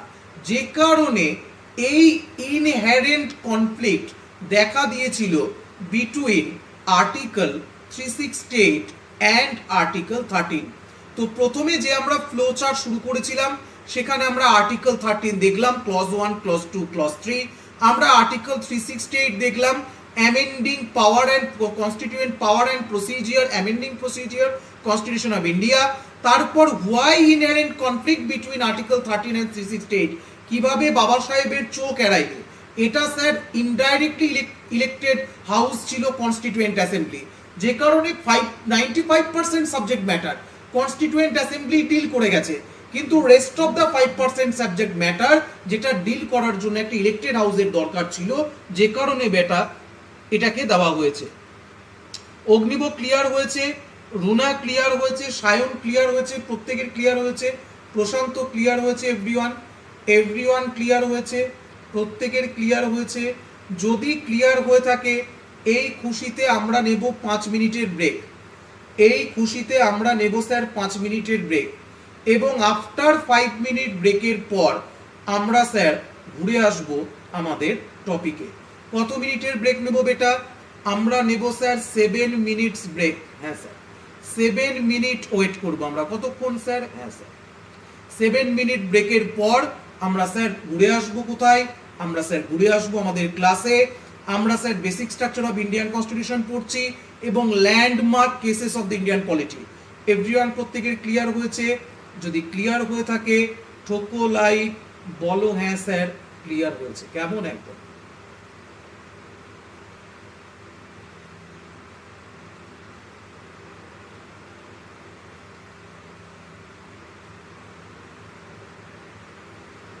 ক্লিয়ার হয়েছে প্রত্যেকের?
ওকে, অল রাইট এভরিওয়ান, প্রত্যেকে very good evening, very good evening everyone, very good evening. সবাই একটু জয়েন করে নিক, সবাই একটু জয়েন করে নিক এভরিওয়ান। ওকে, সো ব্রেকে যাওয়ার আগে আমরা দেখে নিলাম আমরা পড়ছিলাম sir basic structure of Indian constitution, এবং basic structure of Indian constitution ব্রেকে যাওয়ার আগে আমরা স্যার দেখে নিলাম কি কি আমরা স্যার দেখে নিলাম বেসিক স্ট্রাকচার অফ ইন্ডিয়ান কনস্টিটিউশনকে বোঝার জন্য আমরা স্যার ফ্লো চার্ট দেখে নিলাম। ফ্লো চার্টের মধ্যে আমরা স্যার আর্টিকেল 13 আমরা স্যার দেখে নিলাম। আর্টিকেল 13 যারা ব্রেকের পর ক্লাসটা দেখছো তাদেরকে রিকোয়েস্ট করবো প্রিভিয়াস ক্লাসটা দেখো। আমরা দেখলাম আর্টিকেল 13 কনস্টিটিউশন অফ ইন্ডিয়া, আমরা দেখলাম আর্টিকেল 368 কনস্টিটিউশন অফ ইন্ডিয়া, এবং আর্টিকেল 368 এবং আর্টিকেল 13 এর মধ্যে যে কনফ্লিক্ট রয়েছে, কনফ্লিক্ট এবং সেই কনফ্লিক্টের কারণ কি সেটা আমরা দেখে নিলাম। কেমন একদম। এবার আমরা যেটা দেখব বেটা সেটা হলো article 31A, article 31A, article 31B and বেটা 9th শিডিউল, and বেটা 9th শিডিউল। বোঝাতে পারলাম না পারলাম না? তো এবার আমরা দেখবো আর্টিকেল 31A, 31B এবং 9th schedule. So my dear future officers, Article 31A, Article 31B এবং 9th schedule, that is add of Indian Constitution, first constitutional amendment, প্রথম কনস্টিটিউশনাল অ্যামেন্ডমেন্ট 1951 এর মাধ্যমে অ্যাড করা। তো ফার্স্ট কনস্টিটিউশনাল অ্যামেন্ডমেন্ট কোনো আকস্মিক ঘটনা ছিল না। ফার্স্ট কনস্টিটিউশনাল অ্যামেন্ডমেন্ট স্যার অবশ্যম্ভাবী ছিল, কারণ তোমাদের আমি প্রথমেই বললাম constituent assembly are not directly elected representative দ্বারা তৈরি, যে কারণে 95% সাবজেক্ট ম্যাটার যেগুলো ডিল করা গেছিল কনস্টিটিউয়েন্ট অ্যাসেম্বলি 1950 পর্যন্ত ডিল করে গেছে। এমন কিছু সাবজেক্ট ম্যাটার রয়েছে 5% সাবজেক্ট ম্যাটার যেটা ডিল করার জন্য পার্লামেন্টকে পাওয়ার দেওয়া হয়েছে। যে কেন পাওয়ার দেওয়া হয়েছে? Because parliament directly elected people. একদম, হ্যাঁ স্টার্ট করেছি অগ্নিব, অগ্নিব একটু শেয়ার করে দাও। হ্যাঁ অগ্নিব আরেকবার রেকর্ডটা দেখে নেবে, ক্লিয়ার হয়ে যাবে। কেমন একদম। একটু পেড ব্যাচের গ্রুপগুলোতে তোমাদের বলে দাও যে স্যার ক্লাসে রয়েছে, কলিযুগ চলছে, সবাই জয়েন করে নি। কেমন একদম। তো বিষয় হচ্ছে আর্টিকেল 31A, 31B এবং 9 schedule, that is added by the first constitutional amendment. এখন ফার্স্ট কনস্টিটিউশনাল অ্যামেন্ডমেন্ট আমি তোমাদের এই চ্যানেলে পড়িয়ে রেখেছি। আমি রিকোয়েস্ট করবো যারা দেখোনি প্রিভিয়াস ক্লাসটা দেখে নাও, বা পরে যারা দেখবে প্রিভিয়াস ক্লাসটা দেখে নেবে। আমি জানি না ক্লাসটা তোমরা এরপরে 1 বছর পর কি 2 বছর পর দেখবে, যখনই দেখবে প্রিভিয়াস ক্লাসগুলো দেখে নেবে, সিকোয়েন্সে স্টাডি হবে। কেমন একদম। দেখো, তো 31A, 31B এবং 9 schedule, that is added from first constitutional amendment 1951, এবং ফার্স্ট কনস্টিটিউশনাল অ্যামেন্ডমেন্ট কোনো আকস্মিক ঘটনা ছিল না, এটা স্যার অবশ্যম্ভাবী ছিল, হতেই হতো। কেমন একদম। তো তোমরা জানো, আমি ছোট্ট করে 2 মিনিটের মধ্যে বলে দেব। 1950-তে 26 জানুয়ারি কনস্টিটিউশন অফ ইন্ডিয়াকে স্যার এনফোর্স করা হয়। হ্যাঁ, constitution of India sir enforce হয় 26 জানুয়ারি, এবং কনস্টিটিউশন অফ ইন্ডিয়া এনফোর্স হওয়ার পরে তোমরা দেখবে যে ফার্স্ট কনস্টিটিউশনাল অ্যামেন্ডমেন্ট হয় 1951। কেন হয়? কারণ আর্টিকেল 31A, যেখানে আর্টিকেল 31A কে স্যার রিপিল করা হয়, আর্টিকেল 31A কে স্যার তুলে দেওয়া হয়। বোঝাতে পারলাম না পারলাম? তো কি লেখা ছিল স্যার আর্টিকেল 31A তে? যদি খাতায় নোটস তৈরি করো তবে কাজে দেবে, না হলে কোনো কাজ দেবে না। আর্টিকেল 31A কে স্যার রিপিল করা হয়। কি লেখা ছিল আর্টিকেল 31A তে? আর্টিকেল 31A তে লেখা ছিল কম্পালসারি অ্যাকুইজিশন প্রপার্টি রাইট। কি লেখা ছিল বেটা? লেখা ছিল compulsory acquisition of property right. কি লেখা ছিল বেটা? Compulsory acquisition of property right. হ্যাঁ স্যার। তো কম্পালসারি অ্যাকুইজিশন প্রপার্টি রাইট কি আমি আগে পড়িয়েছি, আর্টিকেল 31 দেখে নাও, এখানে আর ডিসকাস করব না। কম্পালসারি অ্যাকুইজিশন প্রপার্টি রাইটের মাধ্যমে বলা ছিল যে কোনো পার্সনের ল্যান্ডকে যদি তোমার মানে কোনো পার্সনের ল্যান্ডকে তুমি নিতে পারবে না, কারণ এটা ফান্ডামেন্টাল রাইটস, এবং যদি নিতেও হয় তাহলে মেনটেন করতে হবে প্রসিজিয়ার এস্টাবলিশড বাই ল। বোঝাতে পারলাম না পারলাম না? একদম, অথরিটি সেভ বাই ল। তো ল এর যে অথরিটি রয়েছে সেই অনুযায়ী নিতে হবে। তো 1950-তে যখন ইন্ডিয়া স্যার ইন্ডিপেন্ডেন্ট হয়, তখন ফার্স্ট গভর্নমেন্টের কাছে অনেক রকম চ্যালেঞ্জ ছিল। তার মধ্যে একটা চ্যালেঞ্জ ছিল স্যার ইকোনমিক্যাল চ্যালেঞ্জ। তো ইন্ডিয়ায় স্যার ইকোনমিক্যাল রিফর্ম দরকার ছিল। এবং ইন্ডিয়াতে ইকোনমিক্যাল রিফর্ম দরকারের কারণে parliament of India first time article 368 কে ইউজ করে, তার কনস্টিটিউয়েন্ট পাওয়ারকে ইউজ করে অ্যামেন্ডমেন্ট করে ফেলে, ফার্স্ট কনস্টিটিউশনাল অ্যামেন্ডমেন্ট। এবং আর্টিকেল 31A কে কি করা হয় বেটা, রিপিল করা হয়। এই সরি, আর্টিকেল 31 কে রিপিল করা হয়। আর্টিকেল 31 কে বেটা রিপিল করা হয় এবং আর্টিকেল 31A বেটা অ্যাড করা হয়। আর্টিকেল 31A বেটা অ্যাড করা হয়। তো আর্টিকেল 31A তে কি বলা ছিল? আর্টিকেল 31A তে বলা ছিল এগ্রেরিয়ান রিফর্ম। আর্টিকেল 31A তে বলা ছিল এগ্রেরিয়ান রিফর্ম, মানে মানে মানে পার্লামেন্ট অফ ইন্ডিয়া ল্যান্ড এগ্রেরিয়ান রিফর্মের জন্য যদি তোমার ল্যান্ডকে অ্যাকোয়ার করে, তাতে যদি তোমার ফান্ডামেন্টাল রাইটস এর টাটা বাই বাই হয়, তাতে যদি তোমার আর্টিকেল 13 এর ভায়োলেশন হয়, তো হয় হোক, নো প্রবলেম, কোনো অসুবিধা নেই। এবং আর্টিকেল 31B তে আরেক ধাপ এগিয়ে গিয়ে বলা হয় এনি ল। আমি ইন ডিটেল আর্টিকেল 31AB পড়িয়েছি, নতুন স্টুডেন্টদের বলবো প্রিভিয়াস ক্লাসগুলো দেখতে, পেড ব্যাচের স্টুডেন্টদের তো ক্লিয়ার রয়েছে, না হলে আরেকবার দেখে নাও। আর্টিকেল 31B তে বলা হয় এনি ল, যে শুধু এগ্রিরিয়ান ল না, এনি ল। আর্টিকেল 31B তে 9 শিডিউল অ্যাড করা হয়। 9 schedule one type of black box. কি বেটা? 9 schedule one type of black box. যে ব্ল্যাক বক্সের মধ্যে, বল এটা স্যার ইয়েলো বক্স হয়ে গেল, আমি ইয়েলো কালিতে লিখছি, এটা স্যার ব্ল্যাক বক্স। কেন? কারণ এই বক্সের মধ্যে যতগুলো লকে অ্যাড করা হবে, সেই লগুলোর এগেনস্ট, সেই লগুলো যদি তোমার ফান্ডামেন্টাল রাইটস এর যদি ভায়োলেশনও করে, তো করুক, দে আর বিয়ন্ড দ্য জুডিশিয়াল রিভিউ। সেগুলো sir beyond the judicial review. বোঝাতে পারলাম না? সেগুলোর ওপর বেটা কোনো জুডিশিয়াল রিভিউ করা যাবে না, মানে কোনো কোর্টে কোনো কোয়েশ্চেন অ্যারাইজ করা যাবে না। এটা বলা হয় article 31A and article 31B first constitutional অ্যামেন্ডমেন্টের পর। এবং স্যার তারপর যা হওয়ার সেটা ঘটে, এবং সেটা ঘটে স্যার, কি ঘটে? ঘটে স্যার চ্যালেঞ্জ হয় ফার্স্ট কনস্টিটিউশনাল অ্যামেন্ডমেন্ট। কোথায় চ্যালেঞ্জ হয়? Shankari Prasad Deo versus union of India. খাতায় লিখে নাও। বল না স্যার লিখবো না, লিখে নাও। চ্যালেঞ্জ হয় বেটা, আমি তাকে লিখে দিচ্ছি অন্য কালিনী, ব্ল্যাক কালিনী। বল হ্যাঁ স্যার নীল।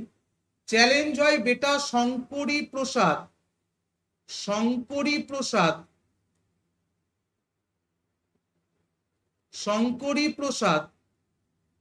দেও ভার্সেস ইউনিয়ন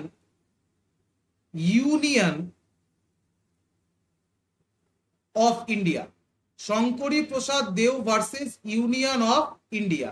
বোঝাতে পারলাম না? বল হ্যাঁ স্যার পেরেছেন। কবে চ্যালেঞ্জ হয় বেটা? কবে চ্যালেঞ্জ হয়? 1951 এ চ্যালেঞ্জ হয়। কবে চ্যালেঞ্জ হয় বেটা? 1951 এ চ্যালেঞ্জ হয়। কি চ্যালেঞ্জ হয় বেটা? চ্যালেঞ্জ হয় ফার্স্ট কনস্টিটিউশনাল অ্যামেন্ডমেন্ট 1951। সুপ্রিম কোর্টকে বলা হয় মাই লর্ড, এটা কি পার্লামেন্ট সত্যি করেই পারে যে আমার ফান্ডামেন্টাল রাইটস এর ভায়োলেশন করতে? কারণ আমার ফান্ডামেন্টাল রাইটস আর protected under article 13 subclause 2। Article 13 subclause 2 তে বলা হচ্ছে দা স্টেট, এইভাবে যদি তোমার আর্টিকেলস মুখে না থাকে তাহলে প্রিপারেশন শুরু হয়নি বেটা। The state shall not make any law, হ্যাঁ sir, any law that is violate, contravenes or abridges part 3 of the Indian Constitution, তাকে জুডিশিয়ারি ডিক্লেয়ার করবে স্যার ভয়েড হিসাবে। হ্যাঁ স্যার, তাকে জুডিশিয়ারি ডিক্লেয়ার করবে স্যার নাল অ্যান্ড ভয়েড হিসাবে। হ্যাঁ, তাহলে কিভাবে, হাউ ইজ ইট পসিবল, কিভাবে পার্লামেন্ট অফ ইন্ডিয়া তার কনস্টিটিউয়েন্ট পাওয়ারকে ইউজ করে, আর্টিকেল 368 কে ইউজ করে ফার্স্ট কনস্টিটিউশনাল অ্যামেন্ডমেন্টের মাধ্যমে আমার ফান্ডামেন্টাল রাইটস এর টাটা বাই বাই করছে? এই কোশ্চেন অ্যারাইজ হয় কার সামনে? এই কোশ্চেন অ্যারাইজ হয় the apex court of India, supreme কোর্টের সামনে। কেন? কারণ supreme court sir custodian of the Indian constitution, supreme court sir supreme interpreter of the Indian constitution. হ্যাঁ স্যার, তো সুপ্রিম কোর্ট কি বলে স্যার? সুপ্রিম কোর্ট বলে দেখো বেটা সুপ্রিম কোর্ট বলে যে under article 368 Parliament may exercise their power to amend, add, repeal, variation anything Constitution of India, any part Constitution of India। তো যখন কোর্টকে বলা হয় শঙ্করী প্রসাদ পিটিশনার যখন বলে মাই লর্ড আর্টিকেল 13 ক্লজ 2 যেখানে বলা হচ্ছে the state shall not make any law which is abridge contravenes or takes away our part 3 of the Indian constitution, আপনার তো তাকে ভয়েড ডিক্লেয়ার করা উচিত, নাল এন্ড ভয়েড ডিক্লেয়ার করা উচিত। তখন সুপ্রিম কোর্ট বলে না বেটা না, বলে কেন? বলে কারণ article 13 applicable for only ordinary law, only ordinary law. আর আর্টিকেল 368 এ যে পাওয়ারের কথা বলা হয়েছে সেটা বেটা কনস্টিটিউয়েন্ট পাওয়ার পার্লামেন্টের। তো পার্লামেন্ট তার কনস্টিটিউয়েন্ট পাওয়ারকে ইউজ করে কনস্টিটিউশনকে অ্যামেন্ডমেন্ট করতে পারে। অর্ডিনারি ল এর প্রোটেকশন রয়েছে আন্ডার আর্টিকেল 13 সাব ক্লজ 2। এখন তোমার মনে হবে স্যার অর্ডিনারি ল কি? আরে বেটা অর্ডিনারি ল মানে প্রত্যেকদিন দৈনন্দিন জীবনে তোমার যে ল, সেকশন 124, হ্যাঁ স্যার, সেকশন 124 আইপিসি, সিআরপিসি, হ্যাঁ স্যার। তো এই জাতীয় ল বোঝাতে পারলাম না? বলে হ্যাঁ স্যার পেরেছেন। তো শঙ্করী প্রসাদ জাজ মামলায় যেখানে ফার্স্ট কনস্টিটিউশনাল অ্যামেন্ডমেন্টকে চ্যালেঞ্জ করা হয় এবং বলা হয় মাই লর্ড পার্লামেন্ট কি আদেও পারে 368 কে ইউজ করে আমার article 13 Constitution of India sub clause 2 এর ভায়োলেশন করতে? তো দ্য অনারেবল এপেক্স কোর্ট বলে একদম পারে, কারণ article 13 sub clause 2 only protect করবে আওয়ার অর্ডিনারিজ ল। বোঝাতে পেরেছি না পারিনি? কনসেপ্ট ক্লিয়ার হয়েছে না হয়নি? বলে হ্যাঁ স্যার 100% ক্লিয়ার হয়েছে। একটু কফি নিয়ে নাও, তোমরাও কফি নিয়ে নাও, কেমন? একদম স্যার খুব সিরিয়াস টপিক পড়াচ্ছে, কফি লাগবে, কেমন? একদম মাকে বলে দাও যে স্যার একটু কফি দাও, কেমন? একদম দেখো এভরিওয়ান প্রত্যেকে। এইবার স্যার যদি আমরা দেখি তাহলে শঙ্করী প্রসাদ মামলায় কি হলো স্যার? শঙ্করী প্রসাদ মামলায় আর্টিকেল 368 জিতে গেল, হ্যাঁ স্যার। স্টেট জিতে গেল, হ্যাঁ sir. Article 368 win sir, article 368 জিতে গেছে স্যার। হিপ হিপ হুররে, হ্যাঁ স্যার, হিপ হিপ হুররে। কে বলছিল হিপ হিপ হুররে? স্যার স্টেটের স্যার খুব আনন্দ যে হ্যাঁ আমার পাওয়ার রয়েছে, পার্লামেন্ট অফ ইন্ডিয়ার পাওয়ার রয়েছে to use article 368, Parliament of India can add, amend, repeal, variation any part constitution of India, হ্যাঁ স্যার।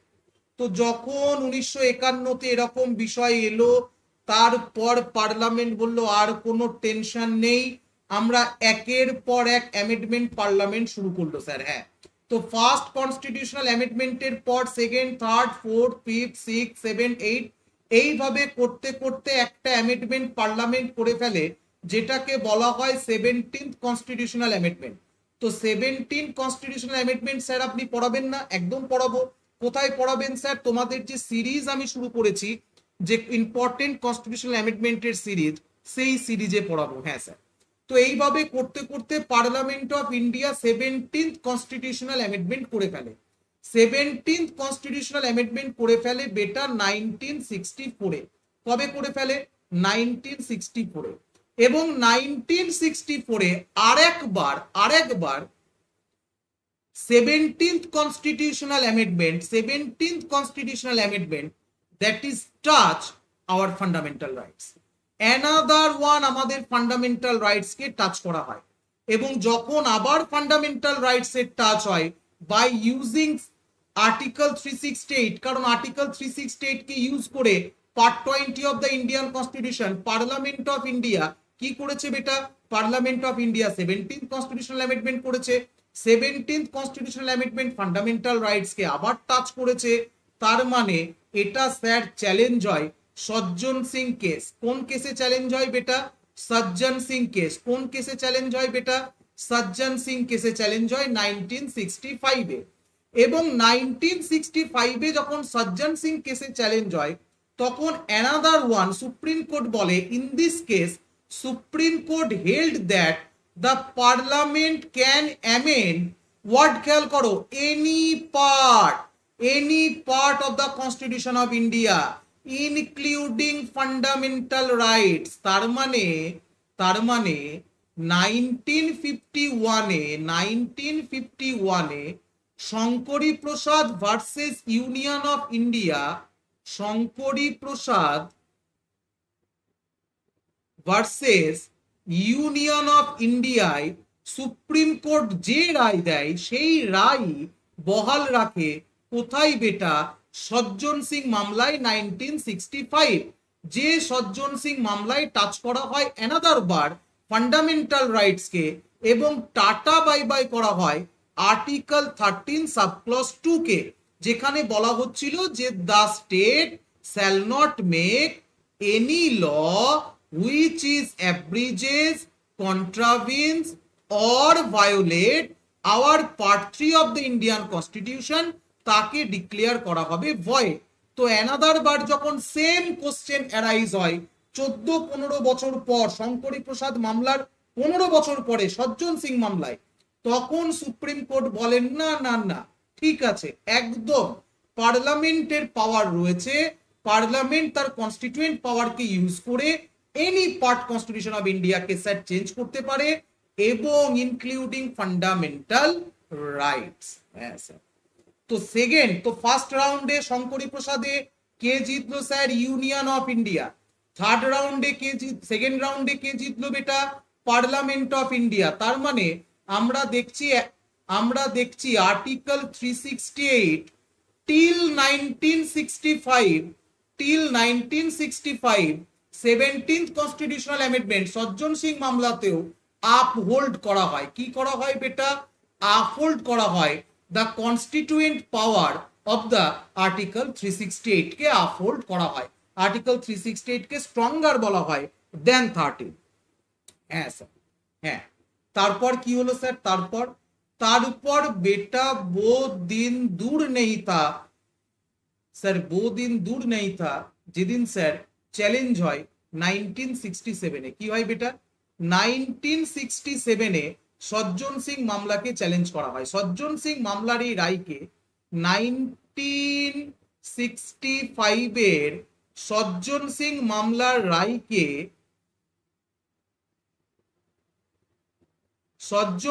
মামলার রায়কে যেখানে আপহোল্ড করা হয় আর্টিকেল 368 কে, আর্টিকেল 368 কে যেখানে আপহোল্ড করা হয়, আর্টিকেল 368 কে যেখানে আপহোল্ড করা হয়, এই 368 কে, এই রায়কে, এই জাজমেন্টকে চ্যালেঞ্জ করা হয় ল্যান্ডমার্ক জাজমেন্ট। হ্যাঁ স্যার, ল্যান্ডমার্ক কেস।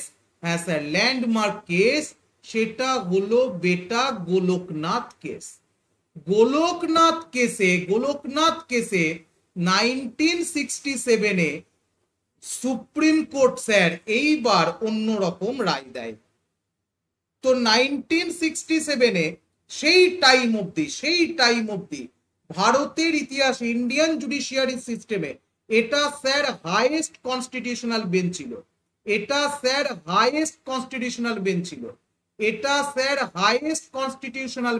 হ্যাঁ স্যার। তো হাইয়েস্ট কনস্টিটিউশনাল বেঞ্চ 7 জাজেস bench, that is decide Golaknath judgement 1967, এবং সেখানে গোলকনাথ জাজমেন্টে first time ever when Sajjan Singh judgement challenge করা হয় গোলকনাথ কেসে, এবং first time ever supreme court বলে see the word moment of the truth, aha moment আসবে। ফার্স্ট টাইম সুপ্রিম কোর্ট বলে যে ফান্ডামেন্টাল রাইটস, হ্যাঁ sir, first time supreme court বলে fundamental rights are not amendable. তো তোমাকে যদি পরীক্ষায় জিজ্ঞেস করে যে কোন জাজমেন্টে বলা হয় ফান্ডামেন্টাল রাইটস আর সেক্রোস্যান্ট, কোন জাজমেন্টে বলা হয় fundamental rights are not amendable, তো সেটা স্যার গোলকনাথ কেস 1967 এবং গোলকনাথ কেসে বলা হয় যে আর্টিকেল 368 যেখানে বলা হচ্ছে the procedure to amend the constitution, article 368 এ বলা হচ্ছে the procedure to amend the Indian constitution, যে সিম্পল মেজরিটিতে হবে না এফেক্টিভ মেজরিটিতে হবে না 2/3 present and voting plus 50% state ratification লাগবে। all of the above procedure are mentioned in the article 368 that is necessary to amend the Indian constitution, সেটা article 368 এ বলা হচ্ছে। তো আর্টিকেল 368 এ যেটা বলা হচ্ছে সেটা হলো প্রসিজিয়ার, আর্টিকেল 368 এ বলা হচ্ছে সেটা হলো পদ্ধতি। আর্টিকেল 368 এর মানে এটা কখনোই নয় যে পার্লামেন্টের পাওয়ার রয়েছে, parliament the power to amend the constitution. বোঝাতে পারলাম না বল উরি বাবা স্যার, কঠিন কথা, তো কঠিন কথা একদম। তো ফার্স্ট টাইম এভার 1967 এ গোলকনাথ জাজমেন্টে প্রথমবার বলা হলো যে ফান্ডামেন্টাল রাইটস আর নট অ্যামেন্ডেবল। যে কোশ্চেন উঠে আসছিল কবে থেকে, যে কোশ্চেন উঠে আসছিল বেটা 1951 শঙ্করী প্রসাদ জাজমেন্ট, শঙ্করী প্রসাদ কেসে, 1965 সজ্জন সিং কেসে, কিন্তু বারবার বলা হয় যে আর্টিকেল 368 ইউজ করে পার্লামেন্ট এনিথিং চেঞ্জ করতে পারে, ইভেন ফান্ডামেন্টাল রাইটস। কিন্তু ফার্স্ট টাইম 1967 এ বলা হয় যে আর্টিকেল 368 এ বলা হয়েছে অনলি প্রসিজিয়ার, অনলি পদ্ধতি। এর মানে এটা কখনোই নয় যে আর্টিকেল 368 আর আনলিমিটেড, আর্টিকেল 368 কে ইউজ করে পার্লামেন্ট কি করতে পারবে, এনিথিং চেঞ্জ করতে পারবে কনস্টিটিউশন অফ ইন্ডিয়া। না স্যার, না স্যার, প্রসিজিয়ার। কখন রাইটটা আসে স্যার, কখন রাইটটা আসে? ওয়েলকাম করবে না বল, একদম করবো স্যার। এই রাইটটা আসে সেই সময় প্রাইম মিনিস্টার অফ ইন্ডিয়া রয়েছেন ম্যাডাম ইন্দিরা গান্ধী। তো গোলকনাথ জাজমেন্ট যখন আসে, যখন গোলকনাথ কেসের জাজমেন্ট আসে, কোন কেসের বেটা? গোলকনাথ। তো গোলকনাথ জাজমেন্ট আসে স্যার 1967 এ। গোলকনাথ কেসে চ্যালেঞ্জ করা হয় সজ্জন সিং মামলার রায়কে, এবং গোলকনাথ জাজমেন্টে বলা হয় যে আর্টিকেল 13 সাবক্লজ 2 আমাদের ফান্ডামেন্টাল রাইটস কে প্রোটেক্ট করছে। আর্টিকেল 368 এর কোনো পাওয়ার নেই যে আর্টিকেল 368 কে ইউজ করে পার্লামেন্ট অফ ইন্ডিয়া আমাদের কনস্টিটিউশনের এনি পার্টকে অ্যামেন্ড করতে পারে। এবং সেই সময় যিনি প্রাইম মিনিস্টার রয়েছেন ম্যাডাম ইন্দিরা গান্ধী, তিনি sir very powerful prime minister, but at that time 1967 A madam Indira Gandhi কোনো রিয়াকশন করে না। না sir, madam Indira Gandhi respond করে 1971 এ। ম্যাডাম ইন্দিরা গান্ধী 1971 এ একটা কনস্টিটিউশনাল অ্যামেন্ডমেন্ট পাস করে। কেন? কারণ madam Indira Gandhi was a very powerful prime minister. তিনি ভাবতেন যে পার্লামেন্ট আর ডাইরেক্ট লেজিসলেটিভ বডি, পার্লামেন্ট আর ডাইরেক্ট ইলেক্টেড হাউস, সো পার্লামেন্টের হাতে পাওয়ার রয়েছে কনস্টিটিউশনকে অ্যামেন্ড করার। কিন্তু গোলকনাথ জাজমেন্টে যখন বলা হয় যে আর্টিকেল 13 সাবক্লজ 2 কে ইউজ করে ফান্ডামেন্টাল রাইটস কে অ্যামেন্ড করা যাবে না, মানে fundamental rights are not amendable, fundamental rights are not amendable, যখন এই কথা বলা হয় গোলকনাথ জাজমেন্টে, তারপর madam Indira Gandhi better react করে 1971 এ। হ্যাঁ স্যার, 4 বছর পর রিয়াক্ট করেন 1971 এ by passing 24th constitutional amendment. পড়াবেন না স্যার? একদম পড়াবো। কোথায় পড়াবো স্যার? কনস্টিটিউশনাল অ্যামেন্ডমেন্টের সিরিজে। আমার কাজ হচ্ছে তোমাদেরকে টপার বানানো। বোঝাতে পারলাম না? তো বেটা সাবজেক্টকে এইভাবে পড়তে হয়। এখনো পর্যন্ত যারা মনে করছো যে বইয়ের ডান দিক বাঁ দিক, একদিন ফান্ডামেন্টাল রাইটস, একদিন নীতি আয়োগ, একদিন ইলেকশন কমিশন পড়ে ক্র্যাক হবে, বেটা হবে না। সিকোয়েন্সে পড়তে হবে, সাবজেক্টকে বুঝতে হবে। হোয়াটসঅ্যাপ করে নাও 9775249137, ডেমো ক্লাসের জন্য যোগাযোগ করো, এবং ভেরি ইকোনমিক্যাল প্রাইস মান্থলি 300 এ নিজের এম কে রিয়ালিস্টিক চান্স দাও, কেমন? একদম। বল স্যার আপনি অ্যাড দিলেন, ছোট্ট করে দিলাম, শোনো। তো ম্যাডাম ইন্দিরা গান্ধী 1971-এ 24th কনস্টিটিউশনাল অ্যামেন্ডমেন্ট পাস করে। বোঝাতে পেরেছি না পারিনি? বল হ্যাঁ স্যার বোঝাতে পেরেছেন, একদম বোঝাতে পেরেছেন, বেশ। এর থেকে বেশি সিম্পলিফাই হয় না। এবং সেই 24th কনস্টিটিউশনাল অ্যামেন্ডমেন্ট, ক্লাসে আছো না নেই? ক্লাসে কে কে আছো কমেন্ট সেকশনে লেখো তো, ক্লাসে কে কে আছো? সেই 24th কনস্টিটিউশনাল অ্যামেন্ডমেন্ট যেটা ম্যাডাম ইন্দিরা গান্ধী পাস করে 1971-এ for the retaliation of Golaknath judgement, যেখানে মোটামুটি আর্টিকেল 368 কে বাউন্ড করা হয় to amend any part constitution of India. So article 368 এর ওপর এই লিমিটেশন ম্যাডাম ইন্দিরা গান্ধী ভালো চোখে কখনোই নেননি, যে কারণে 24th অ্যামেন্ডমেন্ট তিনি করেন 1971-এ। এবং 24th অ্যামেন্ডমেন্ট স্যার চ্যালেঞ্জ হয় দ্য ল্যান্ডমার্ক কেস আজ পর্যন্ত স্যার সব থেকে বড় কনস্টিটিউশনাল বেঞ্চ 13 জাজেস কনস্টিটিউশনাল বেঞ্চ, হ্যাঁ স্যার 13 জাজেস constitutional bench sir 13 judges constitutional bench that is decide Kesavananda Bharati মামলা, কেশবানন্দ ভারতী মামলা, হ্যাঁ স্যার কেশবানন্দ ভারতী মামলার রায় আসে কবে? 1973 24th এপ্রিল। মনে থাকবে না? থাকবে না? হ্যাঁ স্যার মনে থাকবে। তো 1973 24th এপ্রিল কেশবানন্দ ভারতী মামলার রায় আসে।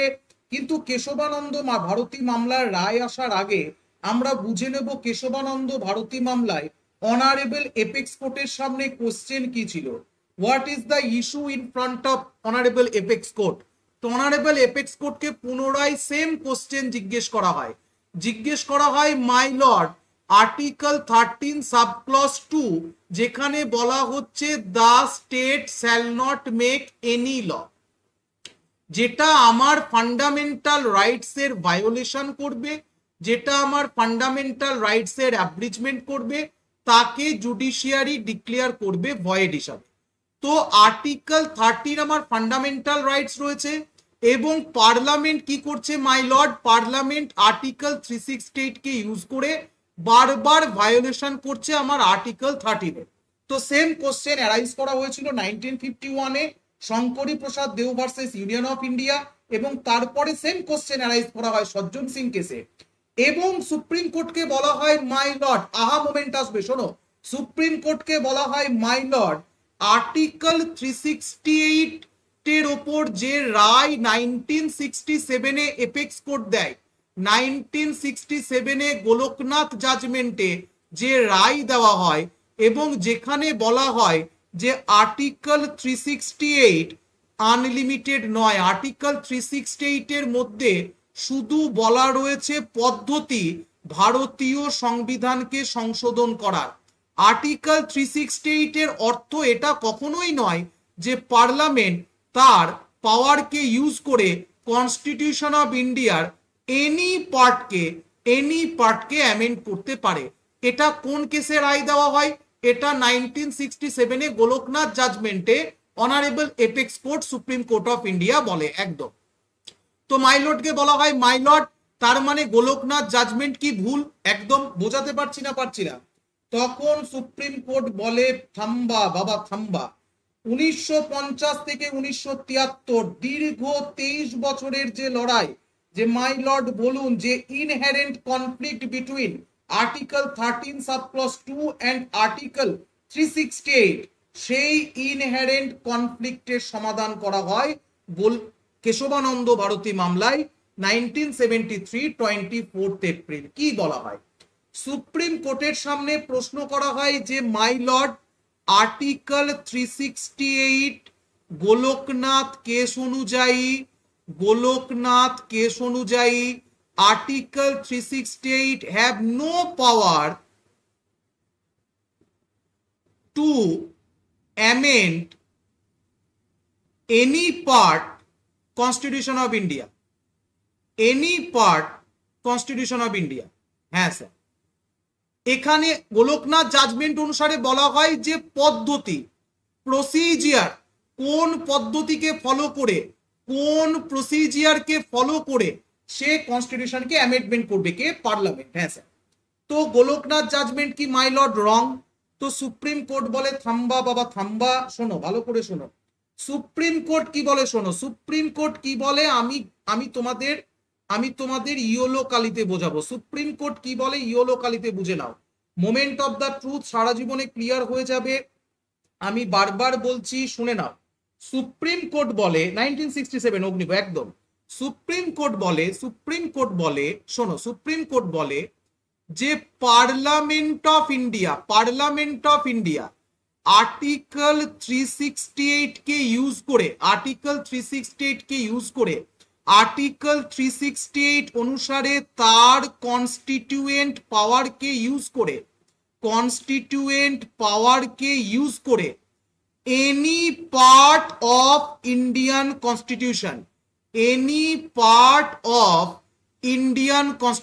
কনস্টিটিউশন অফ ইন্ডিয়াকে অ্যামেন্ড করতে পারে, অ্যাড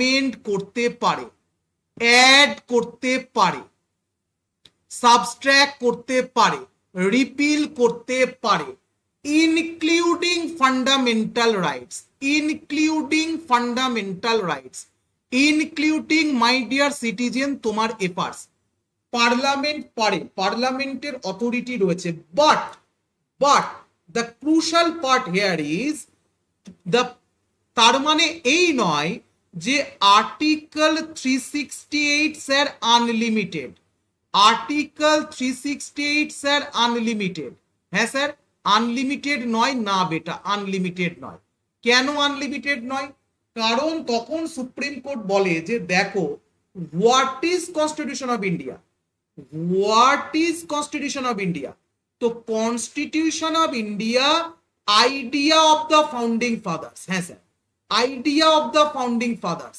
তো কনস্টিটিউশন অফ ইন্ডিয়া তৈরি করার সময় ফাউন্ডিং ফাদার্সরা যে আইডিয়া নিয়ে কনস্টিটিউশন অফ ইন্ডিয়া তৈরি করেছিলেন, সেই আইডিয়া, কনস্টিটিউশনের যে ফ্যাব্রিক, কনস্টিটিউশনের যে সোল, যে স্পিরিট, যে basic features of the constitution of India, যেগুলোকে বাদ দিলে এটা ইন্ডিয়ার কনস্টিটিউশন না পাকিস্তানের কনস্টিটিউশন চেনাই যাবে না, সেই সমস্ত বেসিক ফিচার্সকে পার্লামেন্ট অফ ইন্ডিয়া তুমি টাচ পর্যন্ত করবে না।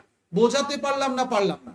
Without touch basic features of the Indian Constitution, without touch the soul of the Indian Constitution, without touch the fabric of the Indian Constitution, my dear Parliament, you may exercise your constituent power to add, repeal, subtract anything Constitution of India. I think picture getting 1000% clear. So কি বলেছিল কেশবানন্দ ভারতী মামলায় একবার দেখে নাও। Supreme court held that no part of the constitution including fundamental rights, বলে হ্যাঁ sir আপনি এক্ষুনি বললেন, বললাম না? বলে হ্যাঁ স্যার বলেছেন, বলেছি না? বলে হ্যাঁ স্যার বলেছেন। দেখো তো এখানে কি বলা হচ্ছে বেটা, এখানে বলা হচ্ছে supreme court held that no part of the constitution including fundamental rights was beyond the parliament amending power. একদম basic structure of Indian constitution could not be abrogate even the constitutional amendment. The supreme court বলে যে এর অর্থ হলো sir, supreme court বলতে চেয়েছে যে without touch the basic features of the Indian constitution, the fabric of the Indian constitution। দেখো constitution যখন তৈরি হয় তখন ফাউন্ডিং ফাদার্সরা বলেছিল, তাদের উদ্দেশ্য ছিল যে ইন্ডিয়া স্যার ওয়েলফেয়ার স্টেট হবে, যে কারণে ডিপিএসপি রয়েছে একদম। তো কালকে তুমি এসে বললে না না না ইন্ডিয়া ওয়েলফেয়ার স্টেট হবে না, ইন্ডিয়া পুলিশ স্টেট হবে, তো না স্যার হবে না, ইন্ডিয়া ওয়েলফেয়ার স্টেট হবে। ইন্ডিয়া বাবা সাহেবকে যখন জিজ্ঞেস করা হয়েছিল কনস্টিটিউয়েন্ট অ্যাসেম্বলির আর্গুমেন্টসে যে বাবা সাহেব আপনার কি চাওয়া পাওয়া রয়েছে ফিউচার গভর্নমেন্ট অফ ইন্ডিয়ার কাছে, তো বাবা সাহেব দুটো ওয়ার্ডে বলেছিল আমার দরকার রয়েছে ল অ্যান্ড অর্ডার এবং স্টেবল গভর্নমেন্ট। তো ল অ্যান্ড অর্ডারকে মেনটেন করা, রুল অফ ল কে মেনটেন করা গভর্নমেন্টের আমাদের কনস্টিটিউশনের sir features rule of law.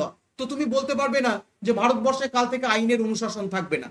তো যেগুলো স্যার বেসিক ফিচার্স, যেগুলোকে বাদ দিলে এটা কনস্টিটিউশন অফ ইন্ডিয়া চেনা যায় না, সেই বেসিক ফিচার্স গুলোকে তুমি টাচ না করে dear Parliament, including fundamental rights, anything including preamble, you can add, subtract, repeal anything constitution of India, যেটা বলা হয় কেশবানন্দ ভারতী মামলায় 1973 24 এপ্রিল। তো পরীক্ষায় কি কি বলা হয়? আনন্দ ভারতী মামলায় বলা হয় যে basic structure of Indian constitution. তো basic structure, doctrine of basic structure, sir doctrine, হ্যাঁ এটা তুমি কনস্টিটিউশন অফ ইন্ডিয়ায় পাবে না, এটা স্যার প্রিন্সিপাল, এটা স্যার ডক্ট্রাইন। তো ইভলিউশনারি ডক্ট্রাইন। তো ফার্স্ট টাইম কেশবানন্দ ভারতী মামলায় বেসিক স্ট্রাকচার ডক্ট্রাইনের কথা বলা হয়, basic features of the Indian কনস্টিটিউশনের কথা বলা হয়, এবং কি কি বলা হয়?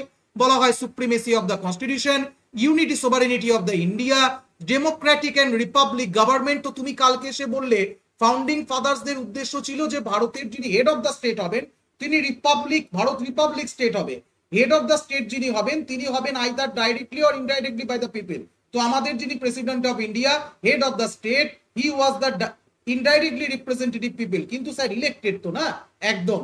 তো republic features of the state, democratic features of the state, the sovereignty unity of the nation, supremacy of the constitution, federal character of the state, secular character of the constitution, separation of the power, individual freedom and liberty, এগুলো আমাদের basic features of the Indian Constitution. Dear parliament, তুমি এগুলোকে ল তৈরি করে কালকে বলে দিলে না না না there is no individual liberty. না ডিয়ার পার্লামেন্ট, তুমি করতে পারবে না, কারণ তুমি যদি করো তাহলে you are very close to violate basic structure of Indian constitution. I think picture getting clear. একে বলে sir 24 carat rock solid preparation. আমি এখনো পর্যন্ত বলছি, যারা ভাবছো ফেসবুকে এদিক ওদিক হোয়াটসঅ্যাপ গ্রুপ থেকে জয়েন করে নেব, পড়ে নেব, স্যার হবে না। WBCS examination, civil service examination, আমি বারবার বলছি আজকে বইয়ের ডান দিক থেকে, কালকে বইয়ের বাঁ দিক থেকে, কালকে বইয়ের মধ্যে থেকে পড়ে ক্র্যাক হবে না স্যার, সিকোয়েন্সে পড়তে হবে। এবং যারা অজুহাত দাও যে স্যার লক্ষাধিক টাকা ফ্রিজ দেওয়ার সামর্থ্য আমাদের নেই, আমরা কি করব? বেটা লক্ষাধিক টাকা ফ্রিজ নয়, civil service 24/7 one of the educational platform in West Bengal, যারা প্রোভাইড করে স্যার মান্থলি 300 স্যার নেট রিচার্জের বিনিময়ে sir 24 carat rock solid preparation সাবজেক্টকে স্যার হাতে ধরে অ্যাপ্রোচ করাবো। এবং এরপরে basic structure of Indian constitution paid ব্যাচে আমি ইন ডিটেল পড়িয়েছি, 24-এর পেড ব্যাচে আবার পড়াবো। এরপরে আমরা দেখবো sir Indira Gandhi versus Rajnarain case, তারপর আমরা দেখবো স্যার মিনার্ভা মিলস কেস, তারপর আমরা দেখবো স্যার ইন্দ্রিয়া সাহানি মামলা 1992, তারপর আমরা দেখবো স্যার আয়ার কোহিলুর কেস। তো ইউটিউবে স্যার আর সম্ভব নয়। আজকের ক্লাস এই পর্যন্তই। Everyone sit back, relax. ক্লাসটা শেষ করার পরে যে সমস্ত স্টুডেন্ট আমার নন পেড ব্যাচে রয়েছে তাদেরকে আবারও বলছি, এখন ঘড়িতে বাজে 6:38, আমরা ঠিক 7:10, হ্যাঁ স্যার 7:10 আমরা ইউটিউবে আসবো ইন্ডিয়ান ইকোনমির ক্লাস নিয়ে। তো ইন্ডিয়ান ইকোনমির ক্লাস রয়েছে কটায় বেটা? ইন্ডিয়ান ইকোনমির ক্লাস রয়েছে বেটা 7:10। তো 7:10 ইন্ডিয়ান ইকোনমি মনিটারি পলিসি আমরা পড়বো। I requested to everyone to ensure join this class. এবং এখনো বলছি গোল্ডেন অপরচুনিটি রয়েছে টু ক্র্যাক দিস এক্সাম, নিজের হোম এনভায়রনমেন্টে বসে সৌমেন স্যারের সঙ্গে প্রিপারেশন করার, কেমন? একদম okay, take care, God bless you, thank you. And civil service 24/7 এর অফিসিয়াল ফেসবুক পেজে যারা দেখছো, আমি এখন ইউটিউবে রয়েছি, ফলে তোমাদের যদি কোনো কমেন্টস, কোনো ডাউট, কোনো কোয়ারি থাকে, আমি আফটার ফিনিশ দিস ক্লাস তোমাদের ডাউট কোয়ারি গুলোকে নিয়ে নেবো, কেমন? একদম okay. So take care, God bless you, thank you.